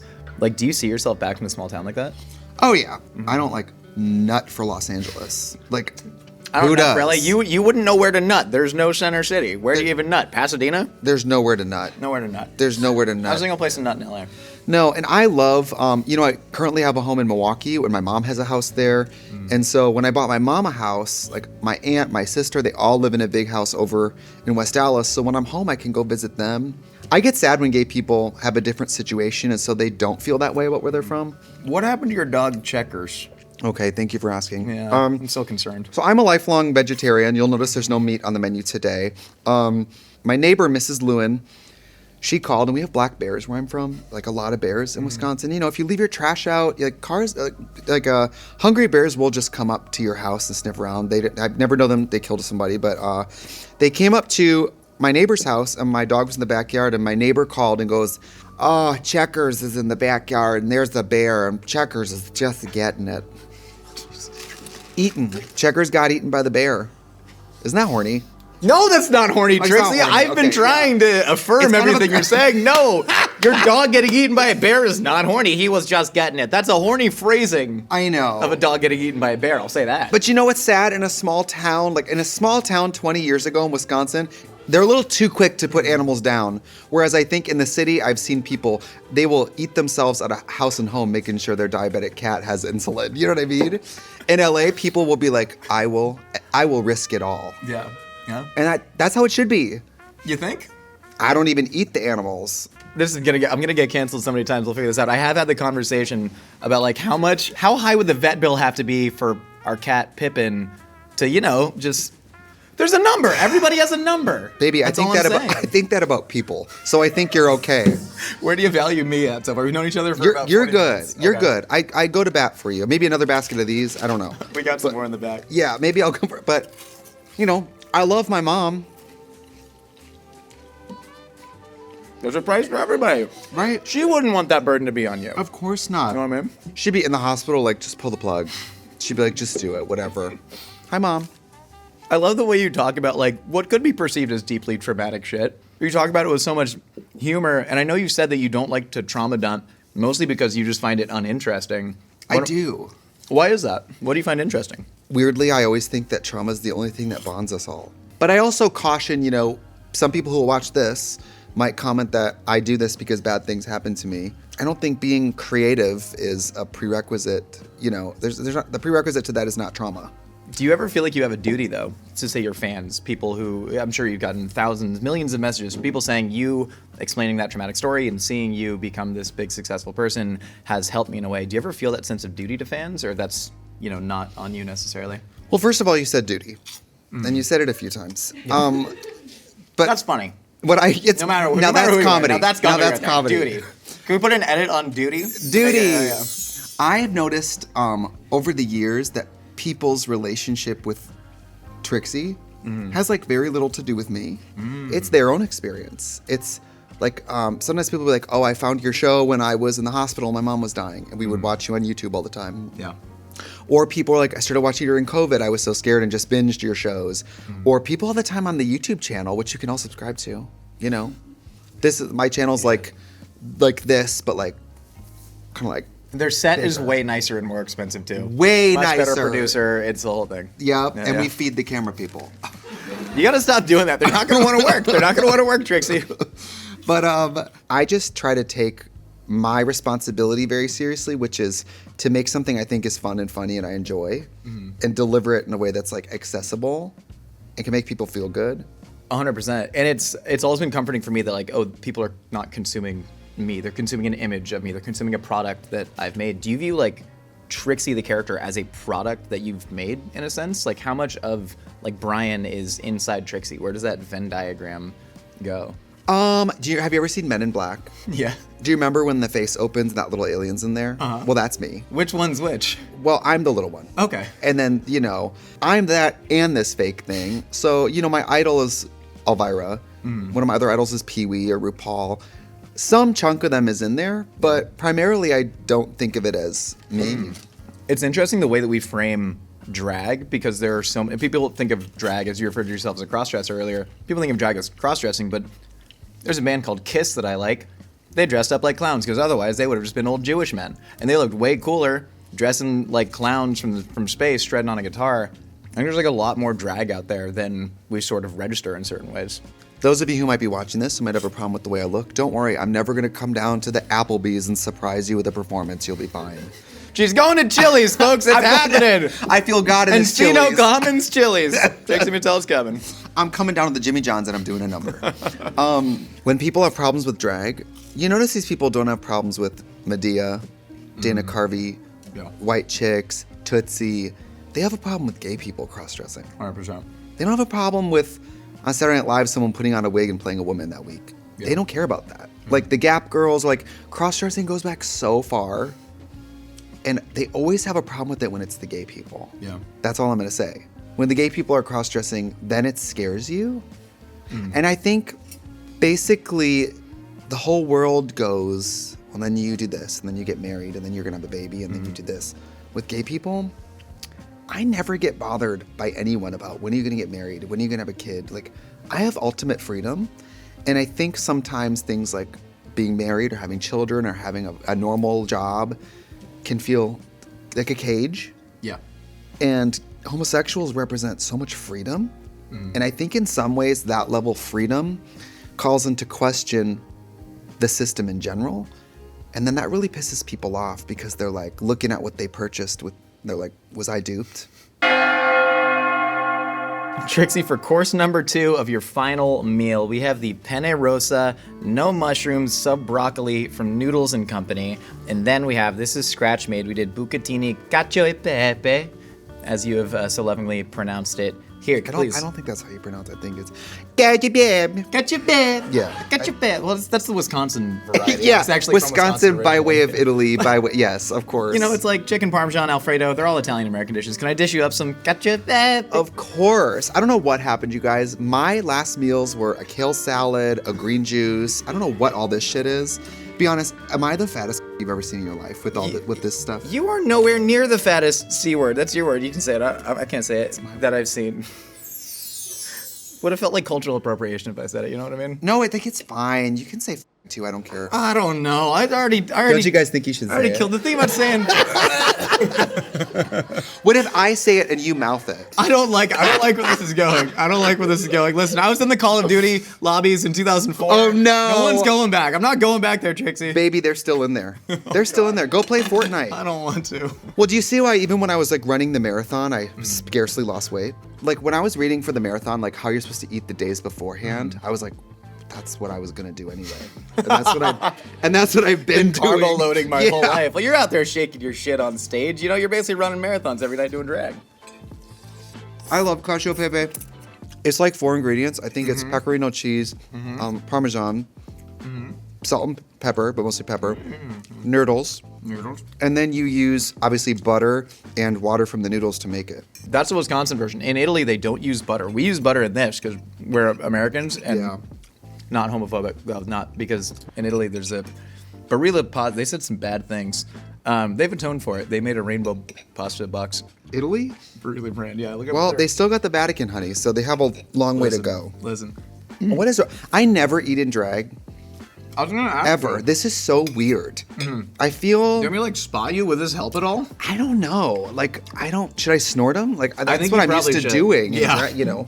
I want to ask about the first time you got into character as Trixie, because I believe it was at a midnight showing of the Rocky Horror Picture Show. Oh yeah. Did you feel like this big spiritual change, or no? You were just putting on a dress for the first time. It was such a mix up of like a theater of half drunk misfits. It was a great environment for me to start doing this type stuff because even like all the straight men were in like fishnets and glitter. So it was like before I could really say it was gay, I got to be comfortable with like playing with this type of stuff. At that point, though, were you comfortable saying that you were gay, like to everybody that you'd met? Yeah, I don't think my boyfriend knew, but everybody else pretty much had picked up on it. He could have had some hints. He had some hints, you know, but It's like, oh, you're using a straw in your Diet Coke. You know, well, guys, you're making out. yeah, it wasn't the anal, it was this. Yeah. It was the straw. Rocky Horror was still one of my favorite movies, and from age 18 to 21 until I could go to clubs, it was a great environment for me to like play characters. I played an old man, a woman, you know. Then you dress as an animal. Like I would just change up the look all the time. And when I started doing the all pink blonde thing, I was like, oh, this is really something. I'm gonna do this. And then when I turned 21, I worked at La Cage nightclub in Milwaukee, and I did my first appearance. Like, you know, I did a show, and I went home and got in bed and like stayed awake till dawn, looking at the ceiling and like being like, I'm gonna do this. Like something was just like, you're doing this. Yeah. I want to ask about your first time on Drag Race, because back then the show was like a little bit smaller than it is now. Now it's like the main pipeline if you want to become famous as a drag performer. Yeah. Do you think that inherent competitive nature has like changed the drag landscape in general? Less than 1% of drag queens do it as a full-time job. Yeah. But there are a lot of people who gun for it, right? Because like everybody who grows up playing youth football, now it's my time to shine. The straights are at it. Only 0.01% of them. Are you gonna very play. athletic? I did go to college on a scholarship. With a DUI. With a DUI. yeah. I was You on were a bicycle DEI ride. hire. I sure was. Yes. No, I was a shot put, discus, and hammer thrower in college, and they're sick of me talking my about this. God. But yeah, so sports were my life, so I understand that idea of like, there's only 1% that'll make it, but Right. that's what 100% are gunning for, mostly. Is drag similar? Well, so Edwards, famous drag queen, says, winning isn't everything but wanting to is.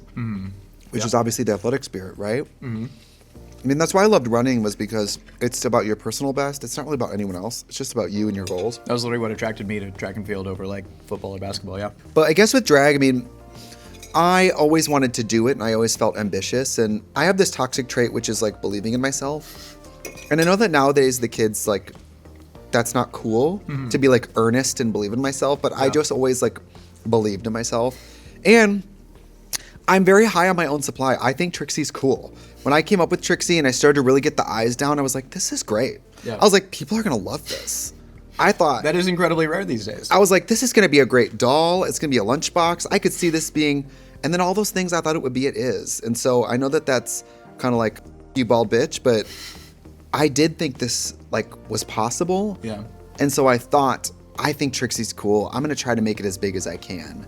And so even though I love performing, making the business side of it kind of my side hobby, I didn't expect to enjoy the business side of Trixie as much. Yeah. Hearing how you came up with the idea of Trixie, it really is this like high-minded social commentary. I know you joke a lot and you're just like, I'm just a silly cross-dresser and it's disgusting, but also I'm skinny, but I never there's said so much, disgusting. You never, sorry, you said drag is disgusting before. You didn't say you were disgusting. That was me added editorializing. that? 5. Damn. Number 5 cancellation. But no, talk about how... I don't come into your house and throw your shot put. no, How much do them weigh? 16 pounds. Oh my god. Big. I don't have big hands either, too, so it did a lot of damage. That's why the hammer throw ended up becoming... You'd be great for drag. You Who think has so? bigger hands? Yeah. I'm so dainty and petite. What do you think my drag persona would be? Let's see. Do you hate Penne Rosa? I actually love Penne Rosa. It's not great. Let me see. What about you? I've been working through this a little bit. Miss Steak, and I'm like a sexy butcher. You know, come in whole pig carcass slung over my shoulder, got my little boning knife. Let's table that. We'll table that. Let's table that. Well, you know. BBL. Oh, that's good. Has But that then you not been gotta- used before? Maybe not. Then you got to start getting body work done, though. Are you Yeah, ready to that's- go under the knife? I'm really not. I can't even go. I got to go to the dentist first. Let me go to the dentist, get a couple root canals that are necessary, and then we'll talk about BBLs. Yeah. When you came up with the character of Trixie, you know, it's this blonde-haired, blue-eyed, sort of vapid, rich person, but you've also said that, you know, you were raised by, like, low-income, plus-size, brown-skinned Native American women. That's this Yeah. kind of big social commentary in a way. I think it was really smartly thought out. How much of that was intentional versus just what you wanted to express? Like any kid, I thought my mom was Beyonce. I thought she was so beautiful and so cool and so funny. And, you know, she had dark hair and dark eyes. And, you know, my grandma, who was my other Beyonce, had dark hair and dark eyes. And all the women in my life had darker complexions. And then kind of like, maybe I wasn't smart enough at the time, but I guess with the character, I became very interested in caricaturing like Americanized ideals of like beauty and wealth. And I started to think of like the extreme body shape and like long thick hair and like rich but dumb. You know, like what are the things in America that we sort of like glorify that maybe when you put them in a clown mirror are a little grotesque and crazy? And I guess with Trixie, I always wanted to look beautiful, but maybe make you think like, why do I think that's beautiful? That's actually kind of crazy looking, you know? So that was my goal, was to make somebody that was kind of like dumb and hot and free of care and like just vapid. And, you know, I don't really think that's me under there. I think that's sort of, I don't know, I think of like the hot girls I went to high school with. Like what elements of those like unappealing personalities can I put into this person, you know? Yeah. We've also said before that everything you went through as a kid was an act one gun that sort of stacks Totally. up and ends up in a character. It's almost like as when you're in drag, you have this like this id that can sort of like come out and express all these things. Do you ever think of a world in which say are older, does Trixie ever go away? Or is Trixie always going to be a part of your life? I'm very fortunate because if I ever did quit, I could still do it for fun. But I want children, and I have a hard time imagining I could do this and that. Well, bring them to Applebee's for the performances. They got the triple dipper combos. I know, but what if we're trying to do this, and then there's my daughter Shelby and Dolly over there, and they're screaming. That's a fair point. So I don't know. I don't know how compatible it'll be with some of the other things I want to accomplish in my life, but for right now, it's really fun and rewarding. But the world is crazier and crazier, and for me as a drag queen, the more inflammatory cross-dressing becomes, I like to poke the bear. I like the idea that someone will see me in this and be like, ugh. I like that. Like if the world got so progressive that drag wasn't even interesting, there'd be like no gas in the tank for me. That is funny to think about. Like, drag is kind of only interesting because of how conservative it's gotten, because there's nothing shocking about this if it wasn't taboo to a large majority of people. Even drag queens sometimes sit around in dressing rooms and go like, we are not even that interesting. We are not worth taxpayer dollars legislating against. We're not. I just kind of feel like, are you bitches for real? Yeah. Don't you have potholes to fill? Like base level things. Yeah. We aren't us. I don't. And by the way, we're also not a monolith. I don't want to read to kids at the library. I don't. I never have and I never will. Yeah. But I don't think that no one should. Like when that was happening, or like just 2 years ago, I sold out a show in Florida, and I remember the governor calling the venue and forbidding them to serve alcohol to adults. 3,000 people on like a Wednesday night couldn't get a glass of wine. They came home from work, put on an outfit, and came to the theater to see a show, and they couldn't even get a beer. Because what? They're gonna flip out and be gay? I don't like. What's gonna happen? Yeah. I think when you see more and more irrational behavior, you start to understand like, oh, that's not the real reason you're doing this thing, right? Because like you said, when I first saw like militias showing up to drag shows at like a strip mall dive bar in Irvine, California, I was like, oh, this is very silly. But was any of that surprising to you as somebody who's actually been in the community? Or you're like, this is insane, but business as usual for just, a queer demographic being targeted. Smarter people than me who maybe are more pessimistic probably aren't surprised by that. I was. I mean, when I was 21 starting drag in nightclubs, it wasn't as bad as it is now. It was poking the bear then, and it was a little sexy and dangerous. And now it's like, I feel like conservatives have this. Conservatives think that drag queens go home at night and they unroll a map like Risk, and they go, we're going to take Illinois next. Like, that's not happening. Mm-hmm. Yeah. I just sometimes am amazed that they give us so much credit that they think we're like plotting and grooming. I'm like, we're not plotting the way you think we're plotting. I mean, we are plotting for things like being able to marry who we want, or if I died, make sure my husband could make sure he can still be a parent to your children, or we want these normal things. We're not like gunning to go jump split in an elementary school. I'm not. They probably don't even tip. Drag queens. Drinks are weak at elementary schools, too. Thank you. Drag queens don't even feel like doing the drag shows in gay bars that they're booked for. Drag queens are going above and beyond. Like, come on. I mean, I don't mean to say we're not dangerous, because of course we are, because we disrupt a very old system. Not that queer people need a campaign for basic rights, but I have a good pitch for you. Hear me out. Drag queens, go fill all the potholes in local cities. Take sexy shoots around it. Like, honestly, if the government's not caring for you, they're spending their time with us. You go spend time in the people. Hearts and Minds campaign. I don't know how to fill a pothole, do you? There's probably a drag king named Philip Pothole. Philip Pothole will come on the show. Fill a butthole? Wait, is that what I said or what you said? I think we hear what we want to hear. Hey, is Nigel back from the bathroom yet? He said he only needed like 2 minutes. Hello, nephew Josh. How you doing? Uncle Roger, welcome to the meal, buddy. We don't need Nigel. They don't need nephew Nigel anymore. Who care about him? He don't know anything about food. Let Uncle Roger teach you what you make for me. Fuyo, this look good. Thank you. Coming from you, that's a huge compliment. So we have made you, of course, egg fried rice. We actually use your recipe. This is day-old jasmine rice that was cooked in stock left to dehydrate, and then actually fried in pork fat, of course, in a wok on live fire to get that beautiful wok hay in there. You have wok here? We actually do, yeah. This white people studio, you got wok? We even have a rice Pan cooker, over if you can there, believe see? it. See? Hiya. And then we have the Peking duck. Now, we didn't make the Peking duck ourselves with the Bing, with all of the accoutrements, so please dig in, let me know what you think. Okay, try the egg fried rice first. This is a big Nice. moment. I don't... Okay, we saved that for last. No. That's a big I think you should do it now. Get it out of the way, because I'm a little scared. Okay. Did you honest. cook this? No, my team did. The team did. He just the face for this show. Come on, what is this pretty? I'm kidding, I have terribly low self-esteem. Not bad. Good. Nice. Is it a little too much soy? No. No? Good. Nice color. Very dark and nice. Enough soy sauce. Uncle Roger can taste the MSG in there for you. This is the good stuff. This is the Ajinomoto brand too. This is that thick crystal MSG. For you. I am curious about how MSG in America, especially you go into any Asian restaurant, especially 10 years ago, signs that say no MSG. MSG really became like a symbol for anti-Asian racism in America. Why is it so important to you to promote MSG? Because you guys hate flavor. I'm We so do. depressed. So I have to take matter into my own hand and try to change the world. I think you have honestly done a great PR job. I'm glad you're getting the MSG money, but That's the problem. When everybody in America, you guys don't have eating out too expensive. So everybody cook at home. But if you cook at home, who you learn from? Your mom, your dad. They're not chefs. Stop listening to them. Hiya.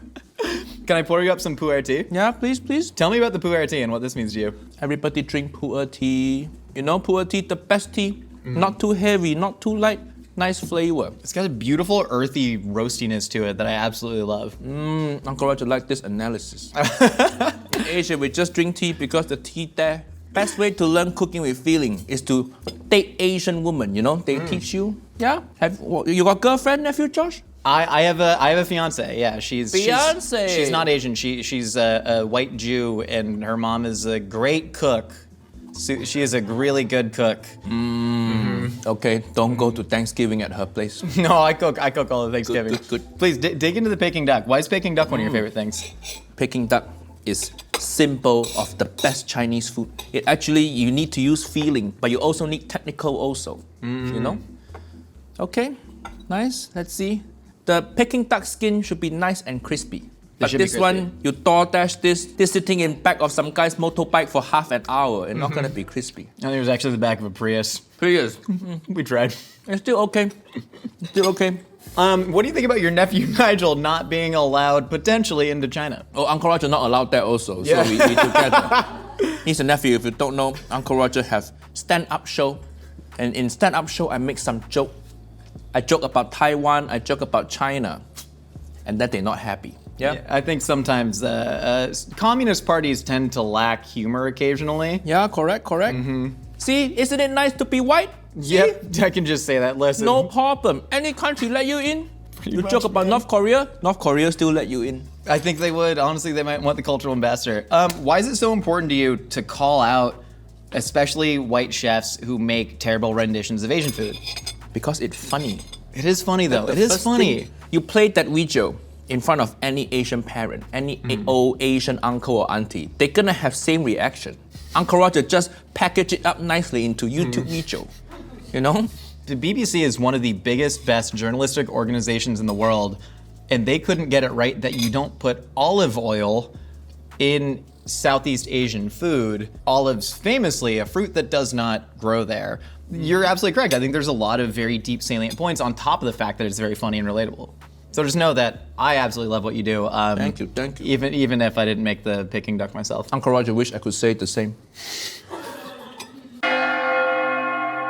Nigel, you're back from the bathroom. Thanks for joining us. Yeah, what happened? I I don't know, your uncle's kind of a dick. I like him though, he's funny. He's funny. Yeah, now you know what I deal with every day. You know, I got the trauma. But good thing everybody takes therapy here, so I'll do that. All right, man, for your third course, we have kimchi jjigae with a little side of white rice. We have the blowtorch otoro nigiri. We have the silk handkerchief pasta from Bancones in London with the confit egg yolk on there. Dang, that's good. And then the kabuta manyu sake. This, sir, is a feast. Yeah, it's very Asian plus pasta. I Yeah, guess. yeah. This is all the stuff that I think showcases all the global things I like. Everything has a little bit of a story. This kimchi jjigae, of course, we just moved to LA. K-Town is like one of my favorite places to go eat. Blowtorch Otoro. There's this little Japanese, tiny little izakaya sushi bar in London. And when I first stumbled upon it, I was like, oh, this looks interesting. I looked at the Google reviews. It's only 3 stars. And I was like, oh, then you know it's gonna be good. People are complaining how rude the chef is, how annoying he is, and how many rules there are for eating his sushi. He gets mad if you use chopsticks. You need to use your hands, and don't mess with it. Don't ask for soy sauce, he will hate you. So when I first discovered this place, oh yeah, it's okay, we're only in Mythical Kitchen, not at that London place. But I remember when I discovered this place when I was still like a struggling comedian, and I could only afford like his 3-piece sushi set. So I would go there, get 3 pieces of nigiri, and then go to McDonald's afterwards. I love that. And then slowly I could afford 5 pieces, then 7 pieces, and now I can afford a full meal now, you know? That's incredible. That's such a good way to track your success. Yeah, all right, let's start with the kimchi jjigae first. So we actually got this from Yangji Kamjatang. Ah, I love that place. Yeah, it's good, it's good. You ever go to the karaoke bar next door? Yangji Gamjatang. I've been to a few karaoke bars in LA. I don't know which one that But is. if you go there, if you can get my lifetime ban nullified, because it was a misunderstanding. Why were you banned there? Well, technically it was me What and like happened? 12 friends. I walk in, I was, outside hanging out, and then I walk in, we have a private room, and we have like 3 bottles of liquor going around. I'm like, wow, I can't believe my friends sprung for bottle service. Turns out they went to the liquor store, pocketed them, and snuck them in. And then, they started yelling at us, and then my buddy Daesong had to, just try and explain in Korean, like, hey, please don't call the police on us. And then conditionally, we left under the terms that we would never again return, so. How would they know? You didn't have your pictures like printed out? No way, man, but hey, it's just scary enough, and I'm fine going to Kamjatang and just eating delicious Korean soups. It's good. It's good. Can I pour you up some sake? Yes, please. Thank you. Kubota Manju. My favorite sake. They have Kubota has a bar in Tokyo, in the middle of Tokyo, in Shibuya, in the underground of a mall, and I just love their sake, you know? Yeah. Hey, cheers, Yeah, man. cheers, Kanpai. cheers. Kanpai. It's good, right? There's a subtle That's sweetness. actually really freaking good, yeah. I know my shit, man. Yeah. No one was doubting it, brother. No one was doubting it. I just used this video, this podcast as an opportunity to get all the things I like for free. Yeah, I like how your sushi is square, your nigiri is square. Yeah. We cut it ourselves. Nice, nice. So this is represents Nigel leaving Malaysia, going to the great wide world. These are your big travels, right? You said that Uncle Roger's somewhat based off what you basically would have ended up as if you stayed in Malaysia.